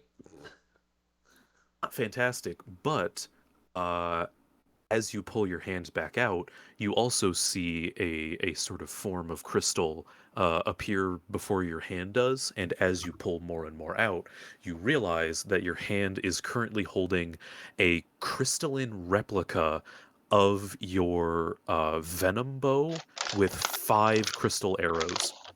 Oh. And a sort of almost spider web like, very thin crystal string strung across it. Huh. Cool. Althea looks at Johnny and looks at Rowan. Johnny shows her the club, the mace he's still got in his hand. And says, "What?" Okay. Okay. Yeah. Rowan. Ron will try shoving his hand in the crystal. All right, give me that charisma with advantage. Althea will Wait. stand close, but she's not putting hands on him. Johnny still has a crystal mace? Yeah, I never got He to didn't use it swing it. because somebody stole my kill. Oh, okay. All right. So Rowan, you you shove your hand sucked up to the shoulder, stares into your own eyes and stuff, and as your hand pulls back, there is a crystal replica of your arcane focus in your hand. Sweet. Yeah. Interesting. Althea goes and picks up her True Eyes halberd from the floor and Sticks it wield. in the holder on her back. All right. So now Okay. you've got the open door in front of you. Johnny Yeah. will lead the way through that. Well, let's go to the next room and see what kind of havoc we can get into. Rana is gonna sling the crystal and stow it for just like she's not gonna use it right away. Just to make sure she Okay. uses it for when she absolutely needs it. So, do you go up the staircase, or do you Yes. exit the room? You walk out of the room, and similar to the staircase from the foyer, there are a curving stairway curling upwards, and as you reach the top of it, there is another door. Try the handle. Uh, I feel like we should wait uh, for what's her name to ask why we're not coming. Huh? Very interestingly, actually, even though there were all of those like shimmery crystals in the last room, you didn't see any of those large crystal discs hanging around like she was using to communicate before. Hmm. Interesting. So you open the door. Mm-hmm. Yes, indeed. You can tell that the handle does unlatch, but you have to give it kind of a firm tug to pull it open with the crystals sort of encasing it. And as you rip the door open, you can see that this opens up seemingly to what would have been roof access for this castle. You can see around there is a level floor that is around the same size as the room you just left, but notably there is also it has been sort of artificially expanded by another good 10 or 15 feet by this sort of there's basically platforms of crystal sort of surrounding the entirety of what would have been the edge of the castle, making this sort of makeshift crystal balcony on the castle. And you can see directly in front of you what seems to be a just enormous crystal. The crystal is uh, around, I would like to say, 3 stories tall, give or take. This large hexagonal quartz-like crystal, similar to everything that's been around, with these smaller crystals sort of floating, dancing around it. And there is a large magical beam of energy coming out of the middle of the crystal that slowly dissipates into that dome that you noticed earlier. Hmm. Well, only some of you were here for that, but and most notably, you can see standing next to the mass, to the ginormous crystal, is a large woman standing at a probably just under 8 feet tall or so. Wow. Um, you can see as she sort of turns around, she's cloaked in these very mystical looking, very magical robes that are dusted with this crystal dust that has been covering you guys this entire time now. And as she sort of steps away from the beam of energy towards you, she's about 30 feet away at this point, and you can start to see her features. She's not just a silhouette. You can tell she appears to be a dragonborn. Oh. However, her scales, instead of looking like normal scales, you can't really tell which species of dragon she may hail from, because instead of the typical color, her scales begin with this sort of lightish blue and come off into these transparent crystal like growths which form a crown of crystal on her head. Huh. And she is holding a large staff with a large mass of crystals on the side of it. And most curiously, hanging on her side is what appears to be a hand mirror. A hand mirror. Interesting. Yeah. Might be how she uses those communication crystals. That's what I was thinking too. It's like, well, the last room was entertaining. Thank you very much for that. She raises her arms. I'm glad that you adventurers had such a blast exploring my my side of the house. But now, unfortunately, I'm afraid you're all going to have to die. Why? I'm evil. Okay, I was gonna give you a chance to be, the better person and let you go and let you just leave in peace, but you said you're evil, so we're done. Toll the dead. Also, visual reference in the Discord. Give me some initiative. Can do. Oh my goodness. If you can. Oh, interesting. I The guess. utility won't let me roll the initiative. Yeah, did it's it? because we Yeah, can't just change the Forget. tracker. Yeah, Eh. only Jacob has access to the tracker, I think, and my man ain't here. So just roll a d20 and plus or minus the whatever your modifier is. 18 plus Where'd my pen go? 18 Yeah, plus that's 8, I have no 26. I have no modifiers, so we're just gonna do that. I rolled a 26, Guff. Okay. Oh, see, Do we? it's only one less than my last initiative roll. Oh my lord. Okay. So we've got Hawk with a 27. We've got Paul No, with 26. 26. Excuse me. Did I roll? We've got Chaos with an 18.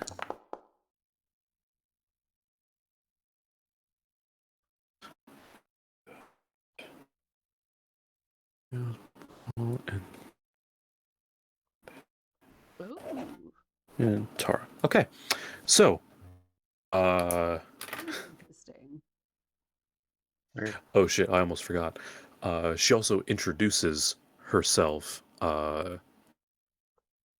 Adventurers, you finally face your ultimate challenge. Kartha, Queen of Crystal. Kartha? Kartha. The K. Yeah, okay. Kartha, Queen of Crystal. Nice. Good alliteration there. Thank you. And it is Hawk's turn. You all are standing. The crystal is taking up about a 10-foot diameter with all of the spinning crystals around it in the center of the arena. And then you've got about Uh-huh. I want to say give or take 30-foot radius of basically this large sort of donut shaped arena. And Kartha is standing almost in front of the crystal, about 30 feet away from you. Okay. Well, until I have to, I don't want to use those crystal arrows because there's only 5 of them. So I'm going to try to shoot at her just normally with my acid Okay. arrows. So let's see what happens, how she likes acid. So you're just shooting at her with your normal bow. Yes, the dragon fang bow that does Okay. acid Yeah. damage. You let loose an arrow with the fanged bow, and the arrow does connect with Kartha, but the you see the arrow sort of it nails her right above her right eye, but it seems to just sort of twink and bounce off of her. The acid sort of flowing down her face as she just smirks at you. Okay, so she does not care about acid. The acid does kind of burn her cloak a little bit, Oh, that's if that good. helps. Okay. But Yeah. so Yeah. yeah. Well, I can't exactly swap bows and arrows in the middle of an attack, so I'll do one more. Okay. Oh boy. Well, that's fine. I would rather that happen with not one of the crystal arrows. So, She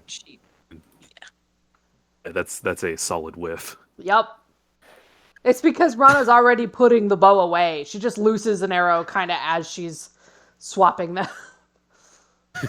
She's like, whatever. She's like putting the old bow back and accidentally like just fires an arrow straight into the ground like 3 feet in front of her. Yeah. And I will not move. I'm going to stay here. Okay. And now it is Rowan's turn. All right.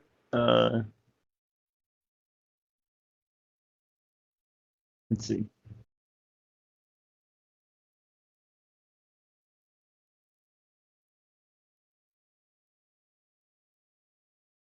Yeah, Rowan will just go with his basic mind sliver for now. See how that affects her using the new focus. Okay. So she'll need a intelligence save. Okay.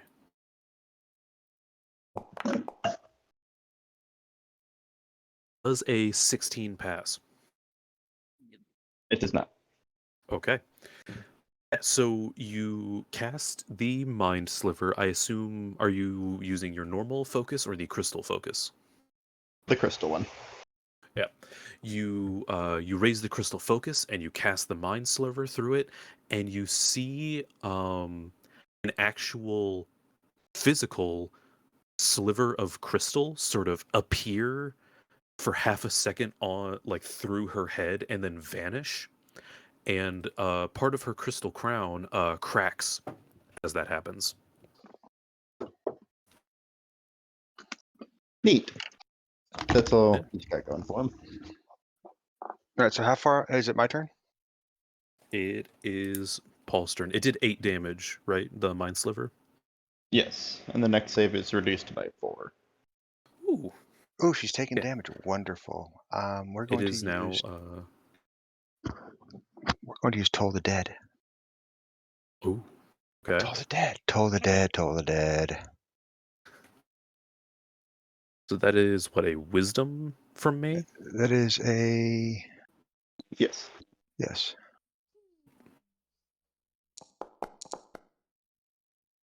That's at reduces by 4. Yeah, she gets a 11 on that. Okay, so for some reason, there it is. Okay, so That fails. yeah, and she's taking damage, right? She has taken damage, yes. Cool. And she just takes more. Oh man. Boy, okay. And as a bonus So, yeah. action, Ooh. since that was a cantrip, we're bringing out the spiritual weapon. Ooh.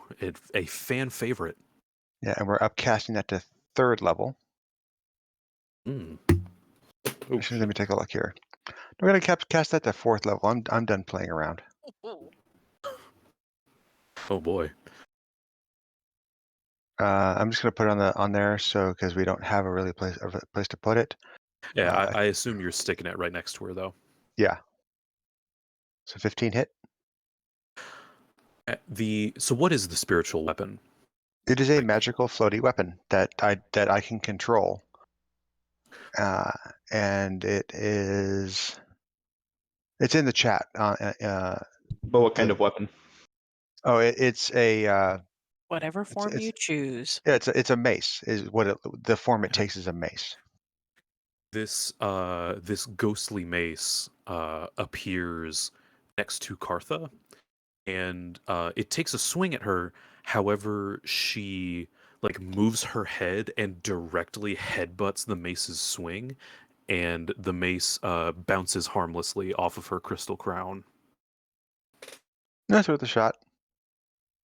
It's a good shot. I can try it again next round too. Crazy. Uh-huh. It's like boom. Is She's flexing is what she's doing. Right? absolutely. With that, ooh.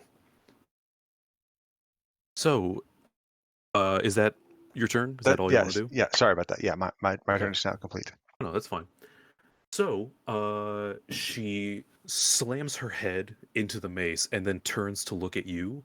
Mhm. She only has one sort of small crack in her crown from the mind sliver, but she sort of lowers her staff, and you see her take a deep breath, and the crystal behind her begins to glow a bit stronger as she swings her head back and then swings it forward, and you see what looks like a torrent of the crystal dust mixed in with like larger hunks of crystal mixed in, just fires from her mouth like a almost some sort of breath weapon.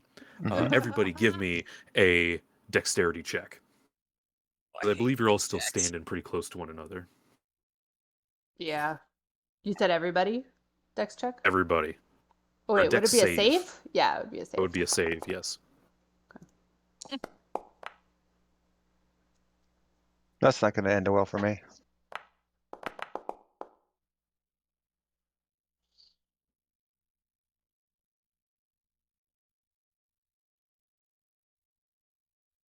Is that? Oh, okay. That's one from everybody. Yeah, I don't see Johnny's. That was the that first was one. spiritual. It's not on the tracker, though. I don't see it on the tracker. Let me What did you re-roll get, it. though? Okay. Got it now? Okay, so there you go. Yeah, for There we some go, reason yeah, I that was on rolled the it, it tracker. just didn't take for some reason. Weird. Yeah, that happens sometimes too. I think it's just a quirk of internet connections or something, probably. Ah. But yeah, you all feel this this torrent of crystals wash over you. It's like somebody just threw a bucket of broken glass at you, and all of you take 7 damage. And as the crystal dust starts to sort of fade and blow away, you all look down, and all of you from the neck down are encased in crystal. Not okay. Okay, what type of damage was this? This is important Oh, for this one of this was the things I can do. I don't think that crystal is a damage type in D&D, Like a so bludgeoning almost? yeah, I'm Might going be to slashing. Piercing, or Slashing or piercing. What is piercing. it? Mm, I'm okay. going to say it was piercing because Okay. it was like pointed shards being thrown at you. Okay, let me check something real quick. Okay. I will say also really quick while you check that, Kartha also raises her staff and slams it into the ground, and you see a sort of wave of energy that was sort of collected in the top of her staff, rushes down through her staff and into the crystal ground around Uh-oh. you guys, and Are we getting 3 shattered? crystal skeletons. Oh, no. Okay. No.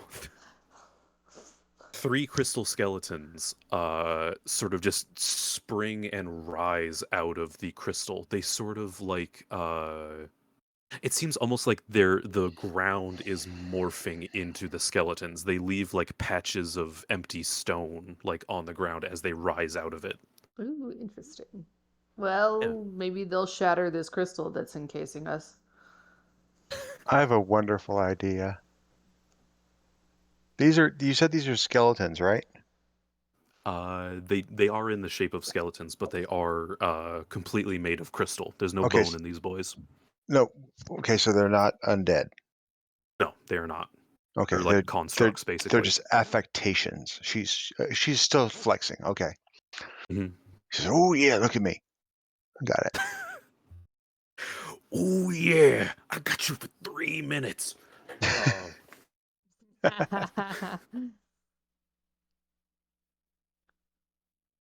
That the three crystal skeletons rise sort of just in front of her in Mhm. sort of a chevron pattern, and now it is Althea's turn.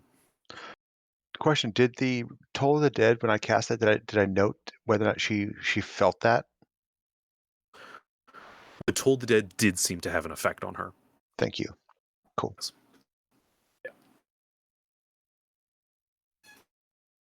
Yeah, so I'm assuming that the encasement in crystal is similar to being grappled, Yes, you're and being therefore, grappled by crystal.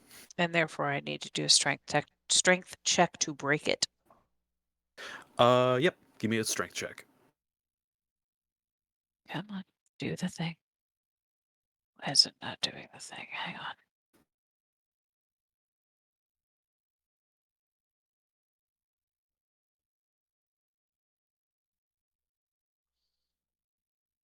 Oh, yeah. Althea, you just sort of you grit your teeth and you just try and move as hard as you can, and you're able to sort of shatter all of the crystal around you, first breaking it off your torso and then just sort of kicking it off of your legs and getting yourself unstuck. Okay. And you said these skeletons are in a chevron formation, or they're in a V formation in front of her. Yeah, there's one that is like halfway in between you and Partha, and then there's two like off to the side at 45-degree angles from that middle skeleton. All of them are wielding long swords, by the way. I don't know if I mentioned that. You didn't, but that's okay. Okay. So I'm going to head for the one that is on her right, my left. Okay. And I'm going to swing at it with the halberd, Okay. with the crystal halberd. I'm. Ah, son of a gun. Don't like Ooh, that. yeah. Yeah. All right. You miss. Let's see. Bonus action butt end. Well, Oh, or was the strength check the bonus? yeah, I think I'm going to count the strength check as the bonus action. That's how it usually is, right? Is that a bonus action to break out stuff like that typically? I think is usually the action, but I don't know. That would. Yeah, whatever. We're playing fucking Calvin Ball here, fellas. It's a Yeah. bonus action to break out of the crystal. It's a bonus action. Okay. Yeah. All right. So Yeah, second explain. attack. That's what it is. It is what it is. That one hits. Okay.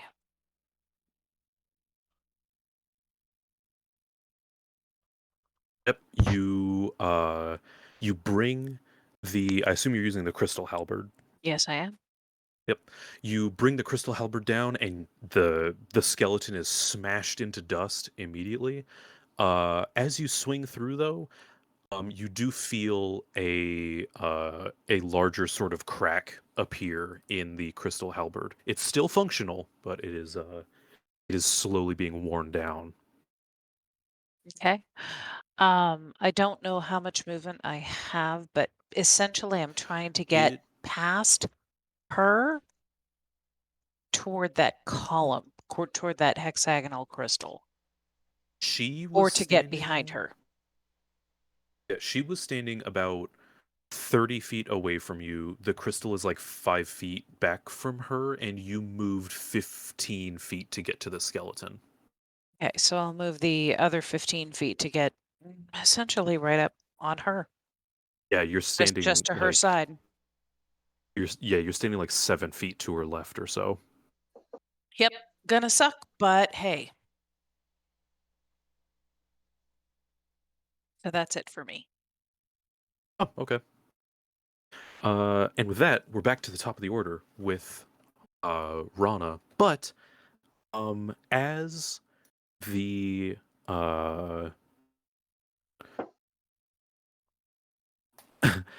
you see as Althea runs up to the crystal, two of the crystals that were spinning around the larger one collide and sort of wrench against each other until they finally sort of snap and they let out that horrible piercing noise that you guys have been hearing this whole time.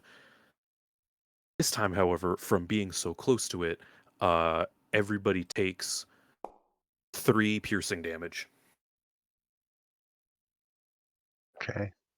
I wondered about that. Yeah. Just from it being so loud and so close, you almost have to like cover your ears if you don't want like a popped eardrum. Right. Well,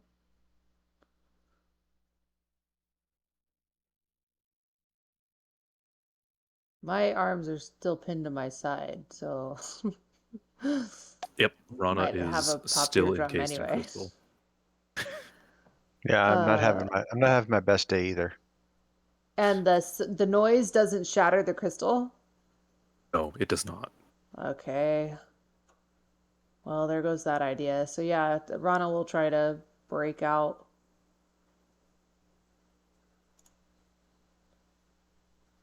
All right, give me a strength check. Strength. I'm so strong, you guys. Rawr. Yeah, Rana, similar to Althea, you sort of just like try to move, and it is a little bit harder, but you manage to shatter the crystals off of you, and you break them and brush them off of yourself, so you are free. Yay. Okay, she'll sling. Oh no, she's already sort of slung it. So she'll pull out the crystal bow and crystal arrow and shoot at the dragonborn lady, Kartha. Partha. All right. Give me an attack. So my dragon fang has like a considerable plus to attack. Do you want me to just roll a d20 and then add my Nope. proficiency? No, you want me to use my dragon fang? It's there's no poison damage because it's made of crystal, but it is like holding it, feeling it in your hands. It feels like weirdly smooth because it's like crystal, it's but it crystal. is nearly an exact replica. It is Okay. a little bit like Uncanny Valley almost. Ooh. All right. Okay, here you go. Yeah. Oh. Fuck. Dude. Vicious world. Okay. Maybe I spoke too soon. She's taking damage. So here's the damage. The first round of damage. Why? And then 2 more d8 for the crit. And then 2 more for Colossus. And then 2 d8 for the Colossus. You're right. Okay. There you go. Dang, yeah. Yeah, did you take out the acid damage from that? Oh, it's all acid damage. So if it's an okay. exact Never replica mind. of the bow, then it would just be piercing instead of acid. Okay, that makes sense. Yeah, it doesn't. That was... It's not like Tonist's has like some like bludgeoning damage, some force damage. That's not how this one works. It's just all acid. There's no piercing okay, and so acid. That's what I thought it was. I thought it was an arrow that had just like acid in it or something. Right. Originally, that's how I thought it was too, but Jacob informed me otherwise. Just recently, actually. He's like, you're basically just slinging bolts of acid. You know that, right? It's like, no, Which is pretty metal. I did not know that. So, yeah. Yeah, so that is, what is that, 31 points of damage? If I'm reading that right? Let's see, 23 plus 8 would be 23 Yes. plus 8. Yep, 31. All right. Why? He was living his best life outside. Okay, and I'll do one more. Oh fuck. Okay. So arrow number 2. What'd you do? Yep, that's a hit. Okay, great. She's casting murder on Here you the dragon go. boy. And then Colossus Slayer only works once. Why? Okay. So that's 2 crystal arrows down. Yep, you have 3 more. Yop. That is just an extra 9 damage. That second arrow. Yeah. I guess not real quick. Hold on. It's a bonus action, right? I'll cast Hunter's Mark on her. I should have done this You at the used the beginning. bonus action to break out of the crystal. Oh, I sure did. Never mind. I'll do that Yes. next turn. Slacker. Okay. But I will dash like away from the group a little bit to try to spread out the targets so that we're not all stuck this time. That's a good call. So you're using your full 30 feet of movement? Maybe 15. Okay. You you move 15 feet. I assume you just kind of like circle strafe along the edge of the Yeah. like castle thing. Yeah. So yeah, as you sort of leave the sort of mass of crystals that the door was encased in, you get closer to that like crystal balcony. Ooh, And I okay. say balcony, it's more like just massive crystals growing sideways out of the top of the castle. Okay.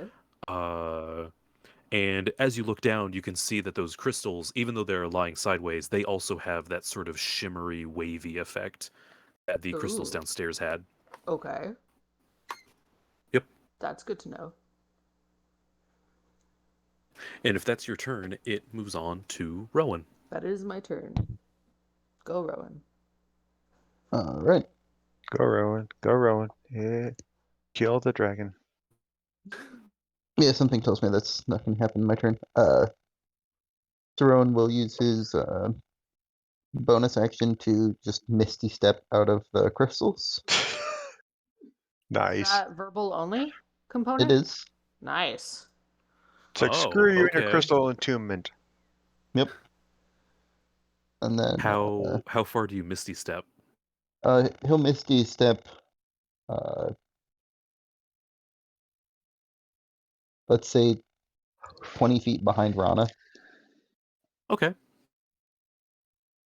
and then he will Mind Sliver. So Because that's Misty Step's a bonus action, so he'll Mind Sliver the Dragonborn again.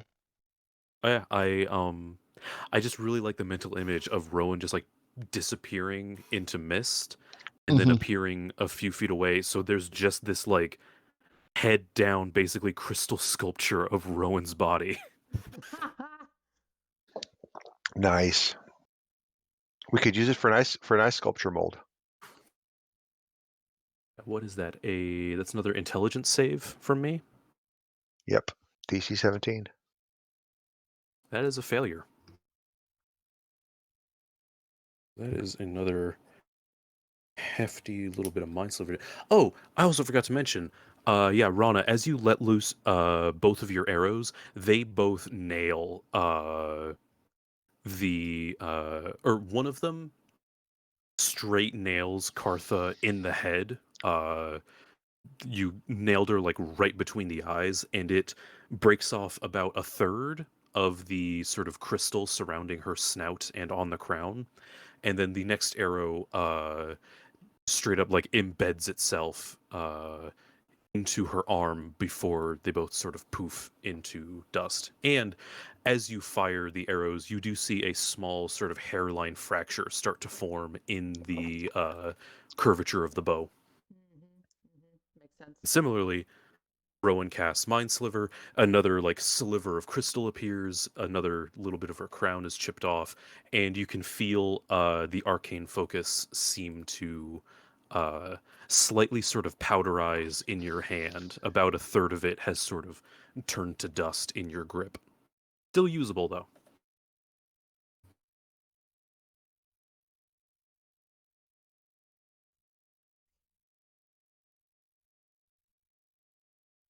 All right. Is there anything else Rowan wanted to do?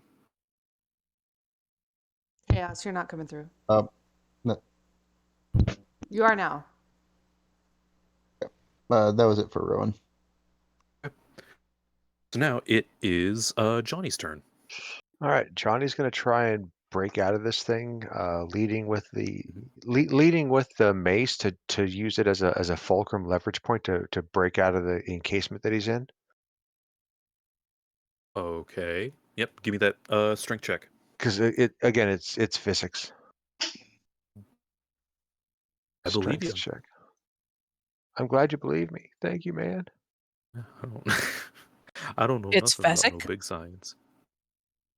Yeah, you using your like fulcrums and pulleys and levers, I don't know. You shatter the crystal on you and you Okay, can cool. move freely. You still Cool. have That's the crystal mace. and that's the bonus action, right? Yes, that was a bonus action. Okay. She's within 30 feet of me. Yes, she is We're, at 30 feet. There is a skeleton about 10 feet in front of her and about 10 feet also sort of off to the side of her. There are two skeletons and Kartha in front of you. okay. Can I get around the skeletons to get to her? I want to close that distance. I Yeah, I think if you use all your movement, you can avoid the reach of the skeletons and sort of dash around them. Okay, that's what I want to do because you said that part of her crown was cracked off and it exposed part of her snout. Yes, about a third of the crystal sort of covering her head and face is now cracked off just from other attacks. Beautiful. I'm going to use that. I'm going to try to bury the head of this mace in her freaking skull. Okay. What? She's irritating. I Okay. haven't had Johnny hasn't had his coffee today. That's valid. Hit me with an attack roll with it. Okay, I'm going to use my radiant mace because it's the mace I've got. Yeah, you can use it as a mace, but the normal sort of like if you would get any like special sort of bonuses for it, then they would not apply because it's just a normal mace. It's not No, any sort of replica of your mace like the other guys have. no, it doesn't have a plus to hit. It's just his normal. Yeah, okay. And yeah, that will miss. Okay. Then at least he's now toe to toe with her. He is, yeah. And flanking, I believe. Did I have flanking? Because I I'm on her other side. It's only 7 feet, but that's within my reach. you the way I'm seeing this in my head, Althea, you went for the skeleton that was on your left and then pushed past it, and then in order to avoid to have the movement and also avoid the other skeletons, Johnny would also have to be on her left side, which I don't believe is flanking. Oh, you didn't go around to the right, Johnny? This is Mind's Eye Theater. I went to the most efficient place possible. Come on, Yeah. give me a break. Okay, This is never mind. partially on me, but yeah, you do not have flanking, but like you're like a sidestep away from having flanking.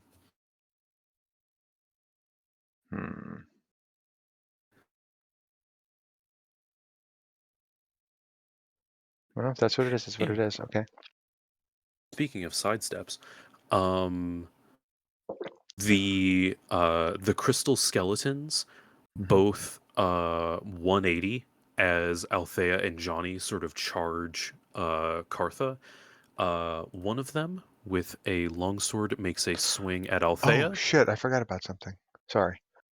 I had Does my inspiration left, but that's okay. I'll wait till next time. 18 does not hit. does a 21 hit? Yes. Okay. So, oh wait, let's get rid of that.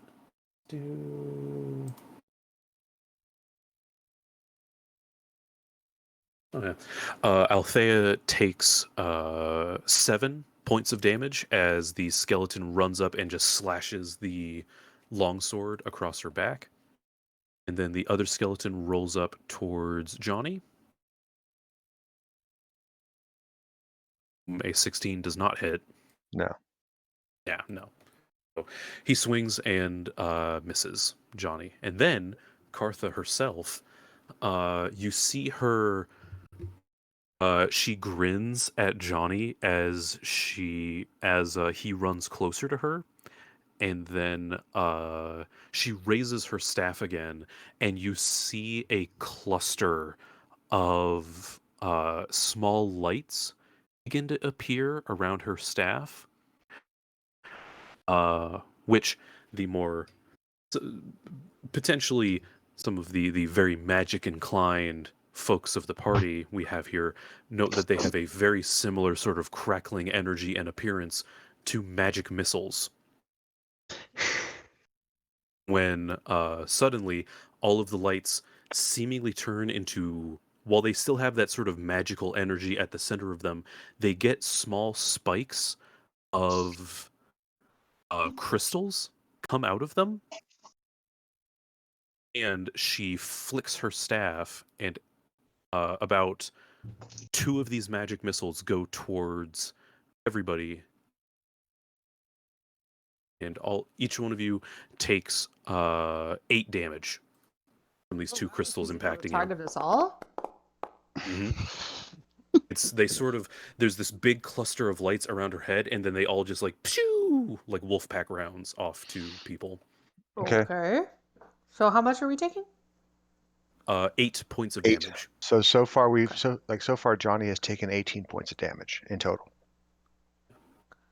And as well, after shooting off the crystals, you see Kartha unclip the hand mirror from her belt, and from how close Johnny and Althea both are, they can both see that inside the hand mirror appears to be another circular grown thing of crystal. And Partha looks at herself inside of the crystal mirror, and you see a sort of a silvery sort of light shine in the mirror for half a second before she lowers the mirror and turns back to face you. And that is her turn. Is her armor back on her head? Nope. There was a small, like, sort of flash of light from the mirror, but you are not sure what it has done yet. Okay. Cool. Interesting. And it is back to Althea. Excellent. So you said just a sidestep will give me flanking? Yeah, you can just, with your halberd, even with the crystal halberd, you still get the extra like 10 feet of reach, so you can you can like run to the other side of Kartha to give you and Johnny both advantage or flanking on her. Excellent.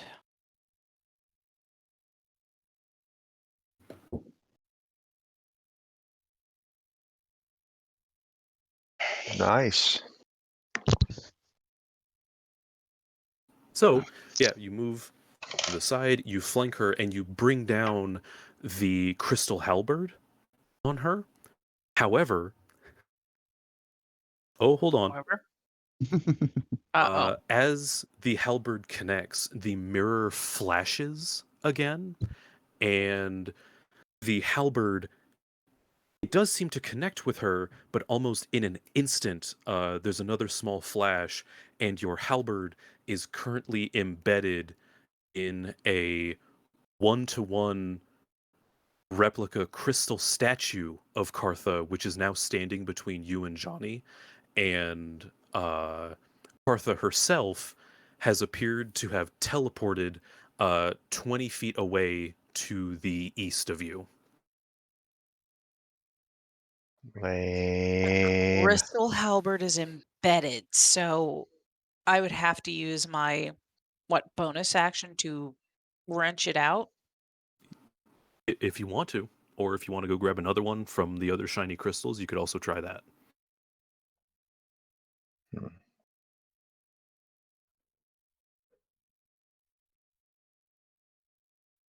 How close is the nearest shiny crystal?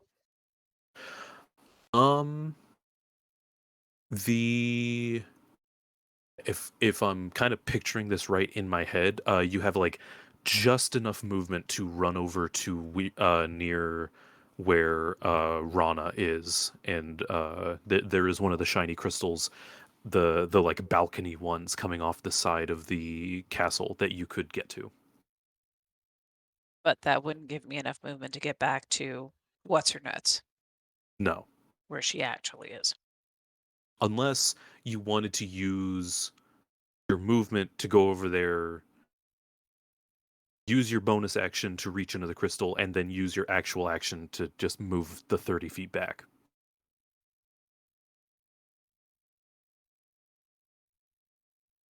Well, That she doesn't used her work out. actual I've action already to I've already attack. used some of my action. I've already used some of Oh, my yeah. movement. Fair then. Yeah, I've already used some of bad. my movement. So, and I've used one Yeah. of my 2 attack actions. So if you So if if I you want move to to a pull the crystal, can I tell the crystal what I want? I mean, nobody's tried that. All right, so I'm going to move to one of the shimmering crystals and thrust my hand in, and we'll see if I make the charisma throw. All right. If you're shoving in with just your empty hand, give me Just my a empty charisma hand. saving throw with advantage. Charisma.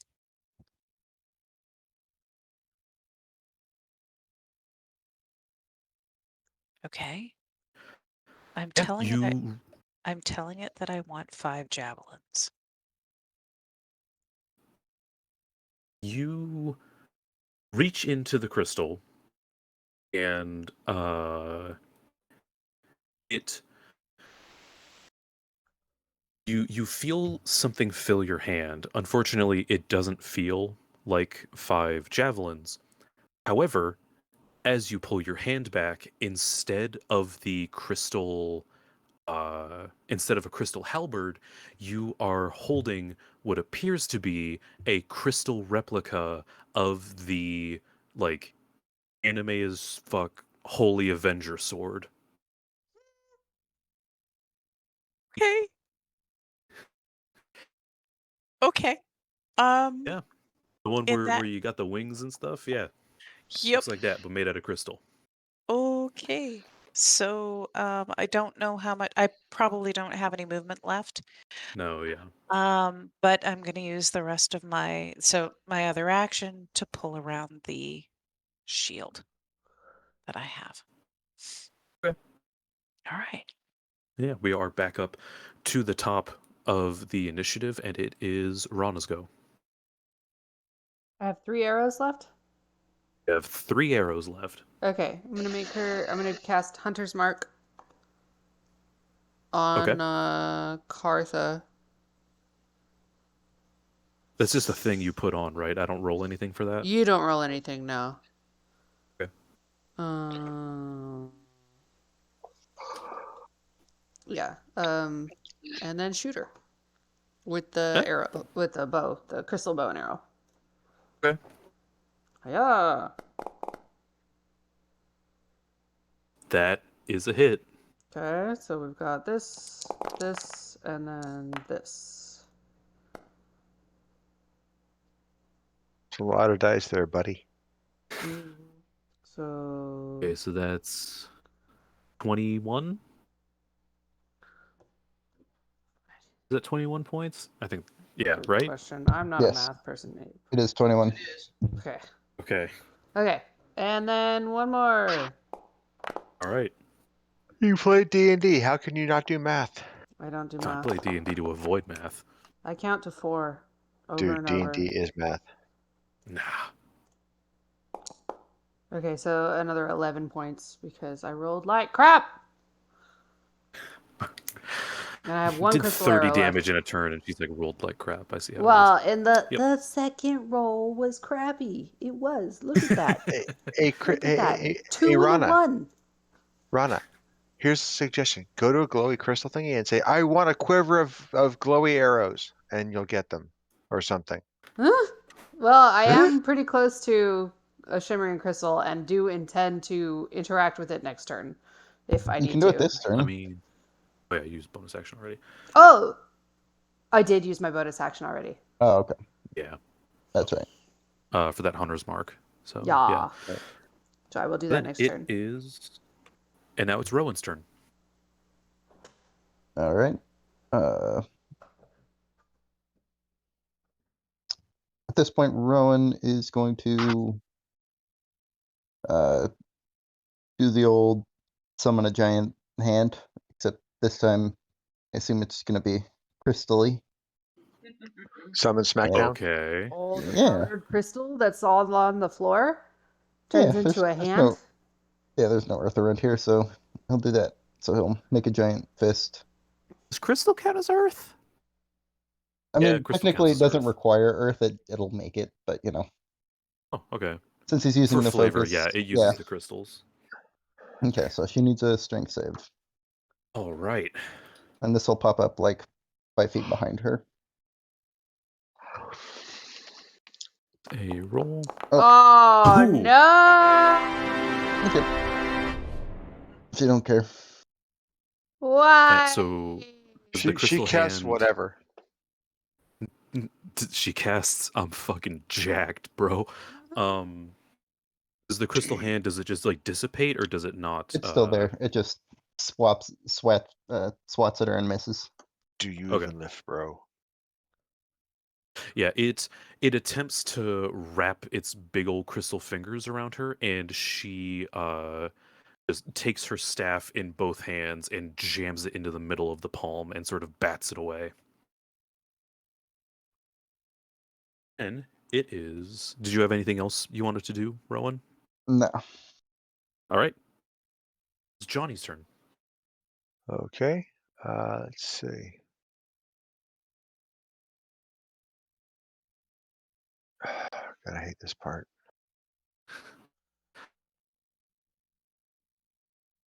Yeah, you've now got a Yeah, there's a I got. crystal statue Yeah, of I'm rolling. Cartha with the. I'm rolling. I'm moving as my bonus action. I'm moving my spiritual weapon over to where she is now, Okay. and taking another shot at her. So give me a second. Let me check something. I gotta check to see what my I upcasted this thing. What I need to check is see if it's got if there's any bonus to its strike. I don't think there is. But I want to double check that real quick.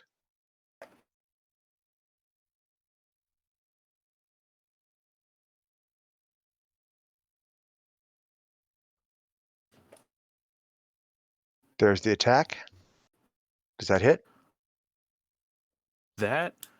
So the spiritual weapon, it swings at Cartha, Mm-hmm. and this time it actually connects with her actual scaly self that has been exposed through all of the crystal chipping. So yes, that's a hit.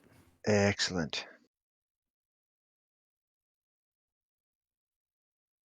And 9 damage from that. That's the bonus. That's the bonus attack. Love to 'Cause see it. I can do that all day. For my attack, we're gonna go back to Tolling the Dead because that shit works. All right. I need a DC 17 Wisdom check from her. Is a cheeky little wisdom. She does succeed. Bitch. Oh wait, actually, is she still under the effects of the mind sliver?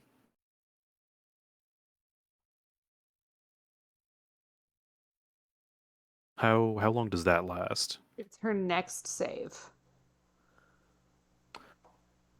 So Yeah, has she she made hasn't- a save between? Yes, she made a strength save, and so that would have taken the negative, but she rolled a natural 20. So Okay. So yeah, she rolled a 19. Okay. She succeeds. So movement. Johnny's going to get up in her grill again. Okay. Yeah, you can move over right up to her again. Yeah. And I'm going to position myself so that if Althea joins the party, she can just move straight in for flanking. Okay, so you're going to move You run up and then sort of run like dash around her then to get to the other side. Yeah. So Sidestep behind her. Yeah. okay, yeah, sounds good.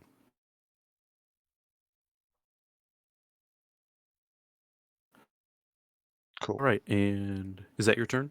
Yeah, it's my turn. All right.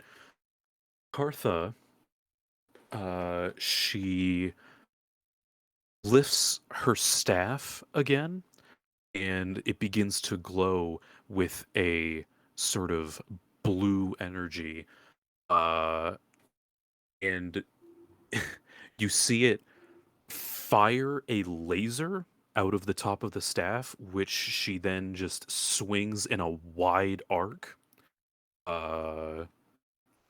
So yeah, she swings it in an arc at the at sort of near the entrance. So Rowan and Rana give me a dex save.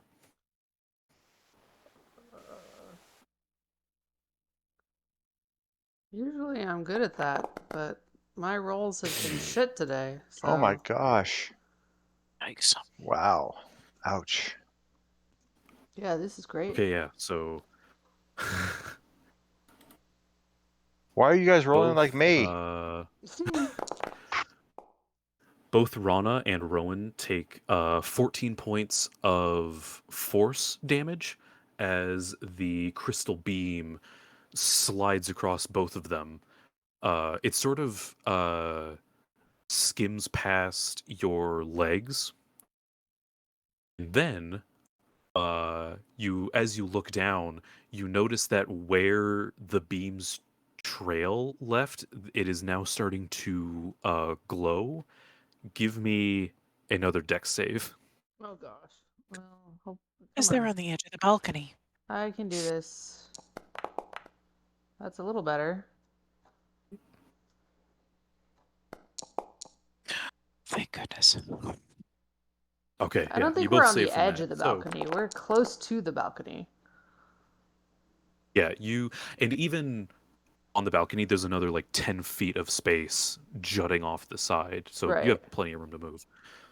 Yeah, you both jump out of the way as you see the ground underneath you start to glow, and very suddenly, just barely nicking you, or just barely missing you, excuse me, these massive, like 10-foot, just razor sharp crystals jut out of the ground in an instant and then shatter in a poof of dust.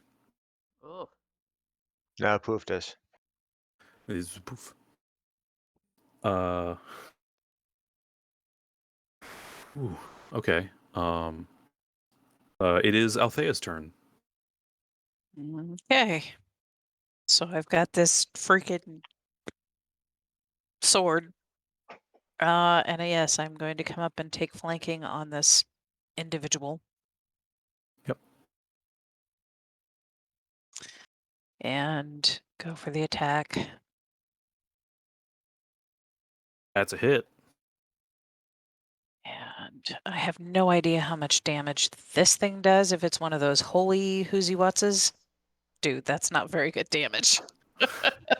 Well, you say that, but as you swing with the sword, instead of holy energy sort of surrounding the sword, you see smaller crystals sort of hover around the sword, similar to how there are crystals hovering around the larger center crystal. And when you connect with Kartha, they all sort of ricochet across her skin. Uh, it does a hefty chunk right there. Okay. And second attack.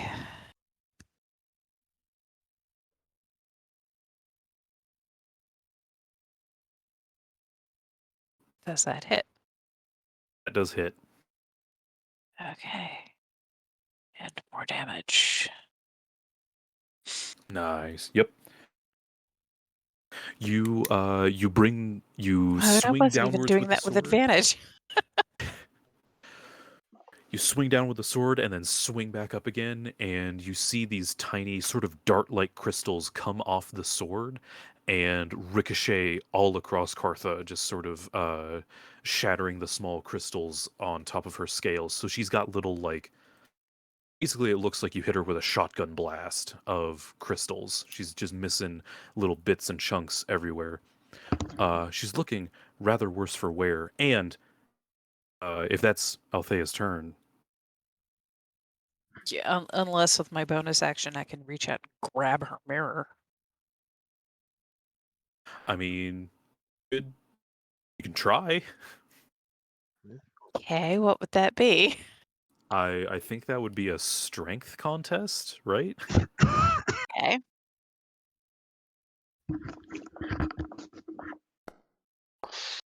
Would that be, or would that be at advantage? Oh, guess it doesn't matter. No, Kartha does have a plus to strength though, so she swats Okay. your hand away as you sort of reach for it. She says, "No touchy." Would that be at advantage though? 'Cause I Well, the way that I'm looking at it, it's not really an attack, Yeah. so I don't think that would be at advantage. it's It's fine. like if you're going for the same set of shoes on sale, you know, it's not really an attack. It's just a thing. Wow. Okay. No worries. All right. Back up to the top of the order, it is Rana's turn. You have one crystal arrow left, and you have a shimmery sort of crystal behind you. Shimmery crystal behind me. Reach in with my unarmed hand. All right, give me that charisma check with advantage. Charisma advantage. Will never see me coming.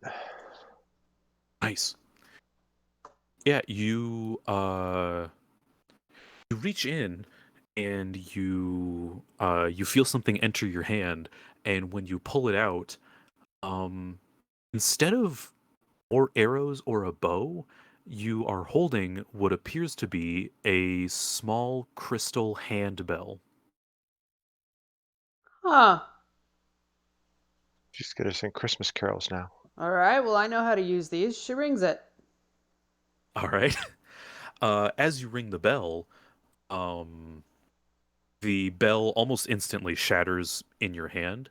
Yeah. However, very similar to the like flame engulf swath thing that you can do, you are suddenly surrounded by floating like dagger-like crystals kind of whipping around you, Oh. Okay. not hurting you. Okay. Interesting. You have Yeah. you have an extra sheath Yeah. of spectacular energy. Cool. I Do also I will have? say, Go ahead. I will say really quick, we are at time, but you guys are very close to finishing this I up. So was gonna ask if I had time in my turn to fire the last crystal arrow. We're cool continuing. It's okay if the answer is no, because technically ringing the bell is probably the action. yeah, I think ringing the bell is an action. Okay, then I'm done. I'll fire it next time. Back to Rowan's turn.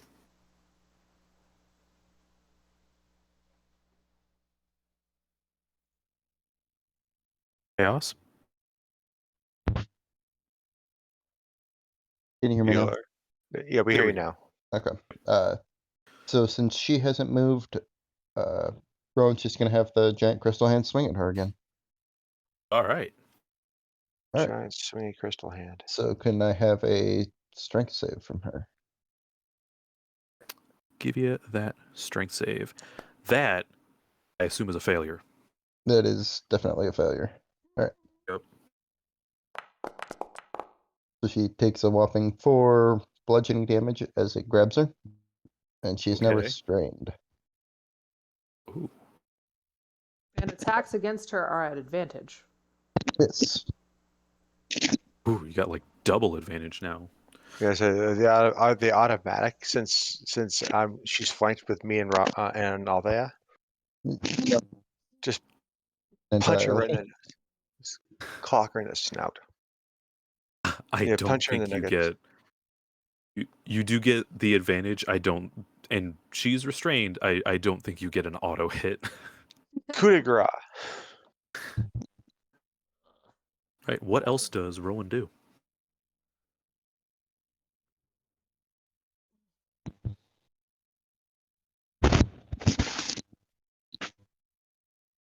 That was action. Oh, okay. Don't want to move or anything. Maybe a little further from Rana, so that we aren't both targeted again. Okay. Yeah, that moves us to Johnny's turn.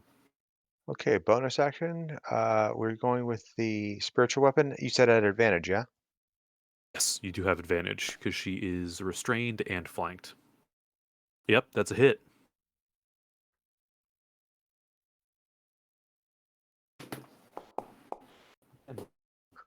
Oh, cheap, but still, I'll take it. 6 points is 6 points. And for Johnny's attack, he's going to come in with You know that. what? Hold Hmm. on, I'm gonna hold you right there because that Sure. was exactly how much HP she had. Yeah, the spiritual weapon comes down and through sort of the opening of the crystal in her head and Mhm. the sort of torn up scales, you see it straight up impale her in the head, and the sword blade comes out the other side, kind of down near the bottom of her jaw, and you hear her sort of sputter and wheeze, and a small amount of that crystal dust comes out of her mouth, Mhm. and she falls limp inside the crystal, or inside the crystal earth hand thing. Cool. Once we're out of combat and she's laid down, it's time to rifle her pockets Yeah, because murder hobos do that shit. Are we gonna give her last rites or anything? No, as no, she's evil. She's Right, self-proclaimed she evil. She said does not she's evil. get last rites. as soon as Cartha dies, you see that the crystals start to all sort of dissipate into that dust all around you. The Mhm. main crystal, the beam coming out the top of it flickers until it eventually falls, and the smaller crystals all, they don't make that loud sound, thankfully, but they all just sort of smash into each other and turn each other to dust, and everything just sort of falls, and the crystals dissolve away from the castle. And she is now left just sort of laying there on the ground. I'm gonna size her up Dead for a pair of. dragonborn. I'm gonna size her up for a pair of boots. Damn. No, I'm not gonna do that. That is That's an alignment rude. shift right there. That's grisly. That's Yeah. That's an alignment shift right there. No, I'm not doing that. okay. So, let's real quick. Let's take a little peek at some boss loot. Everybody, just roll a Yeah. d20. Rolling Oh no, D20s. I stepped away from my. Oh no! Oh, I think Johnny gets the loot, unless So, unless Rowan can roll the 20. actually,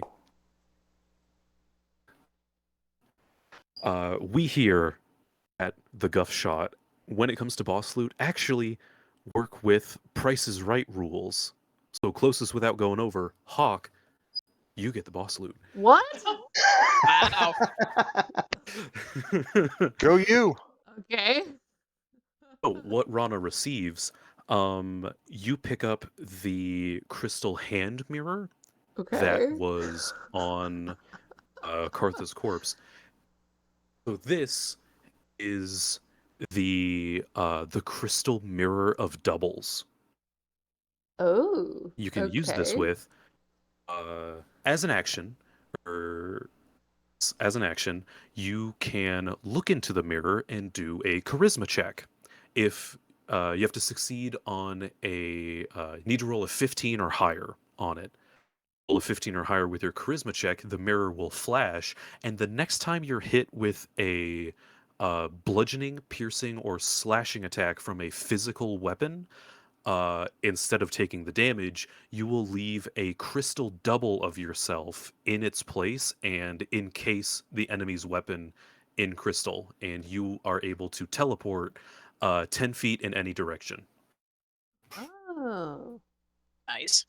interesting. Outstanding. And Did I that takes steal that from Mortal Kombat? Maybe. and that's an action or a bonus action? Is an action. You use an action to proc it, and then it lasts, let's say, a minute. Oh, oh, okay, right. So if it's not triggered within a minute, Yeah, then then it it just okay, It okay, dissipates. okay, makes sense. And the mirror That's nice. has 2 Interesting. charges per long rest. Ooh, Ooh. okay. Nice. So did all of our crystal weapons fall into dust as well, or do we get to hold on to them? The crystal weapons also dissipated into dust. Bummer. That's okay. They were Yeah. useful while they lasted. I didn't get to use mine that much, but yes, they were useful. All right. Well, hopefully that the crystals that made the noise, they're gone too, right? They're gone, yeah. Oh, They're sweet. dust So in we the did wind. it. We took care of the noise complaint. Solved the noise Yay! complaint. And the giant hexagonal crystal, what, shattered itself, or is it just still there? It just And all the swirling crystals, it just beat itself to death, basically. It eroded itself. okay. That'd work. So you could end it there, or you could just hop, skip, and jump back to the complaintee, get some quest rewards. Well, we'd go back, we get what the pay was offered, and we leave Mr. Hubris, whatever his nuts, Hubris holding. As you exit the castle, he is no longer there, and you see drag marks on the ground, seemingly just going back out into the swamp. Mhm.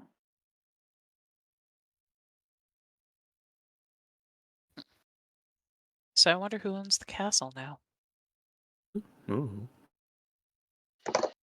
I do. That's probably some like zoning tax thing. N- I don't know. Probably get Nope. claimed, turned into a I parking lot. Who knows? I fix the locks. And I call it mine. So, So Good times.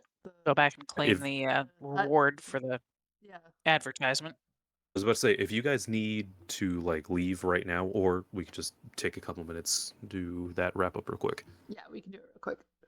Yeah, we're Okay. good.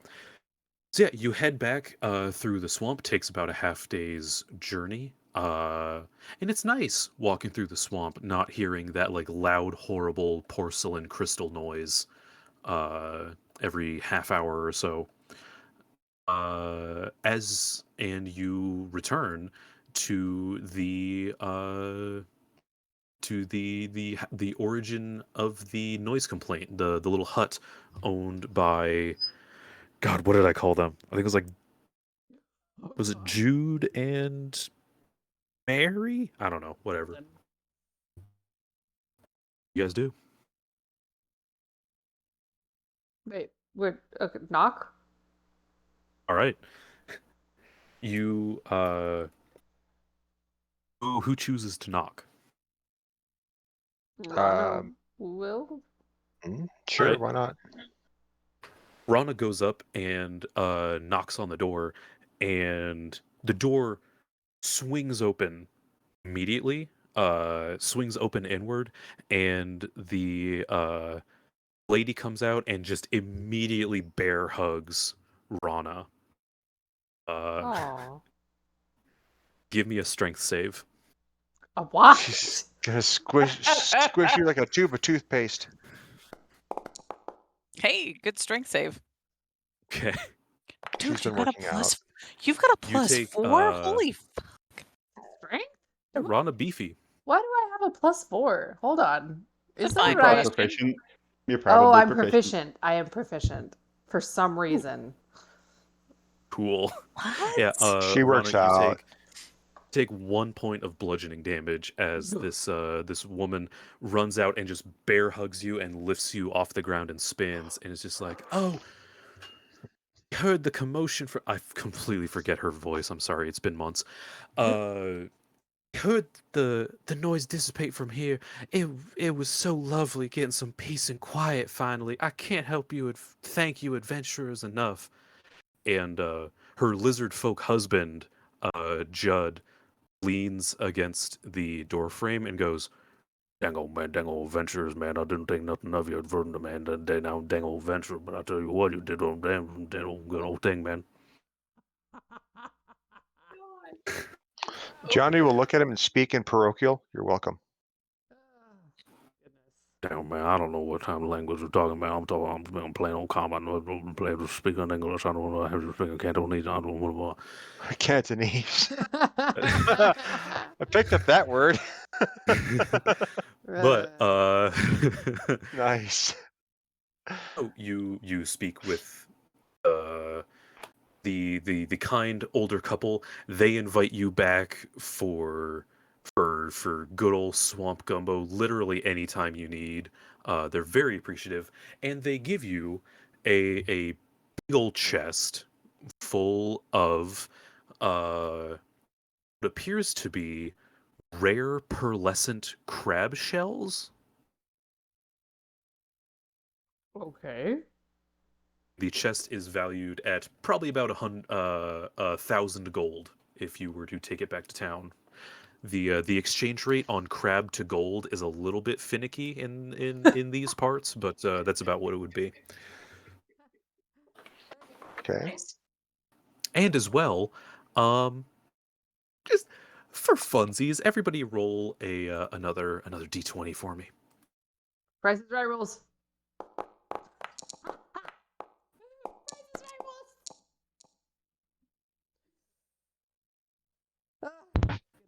So I think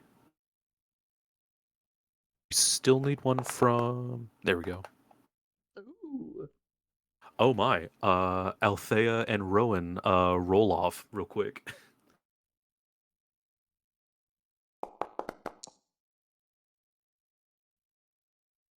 Ooh, looks like Althea snags it.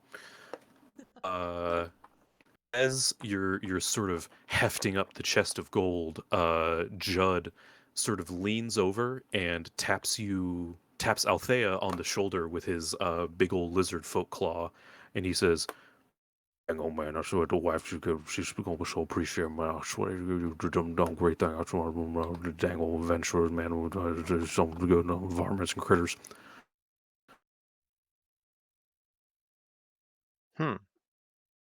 Thank you.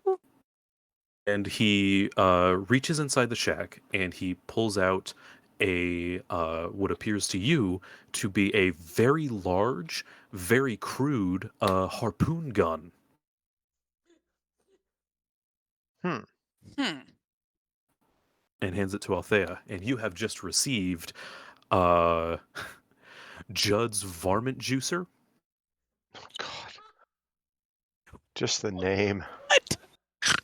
So Varmint it juicer. has the typical stats of a heavy crossbow. However, when you land a hit on an enemy with the harpoon gun, you can then use a bonus action to sort of wrench the harpoon gun from side to side or reel in to move the target 10 feet to the left or right, or pull them 10 feet towards you, as long as they are your size class or smaller.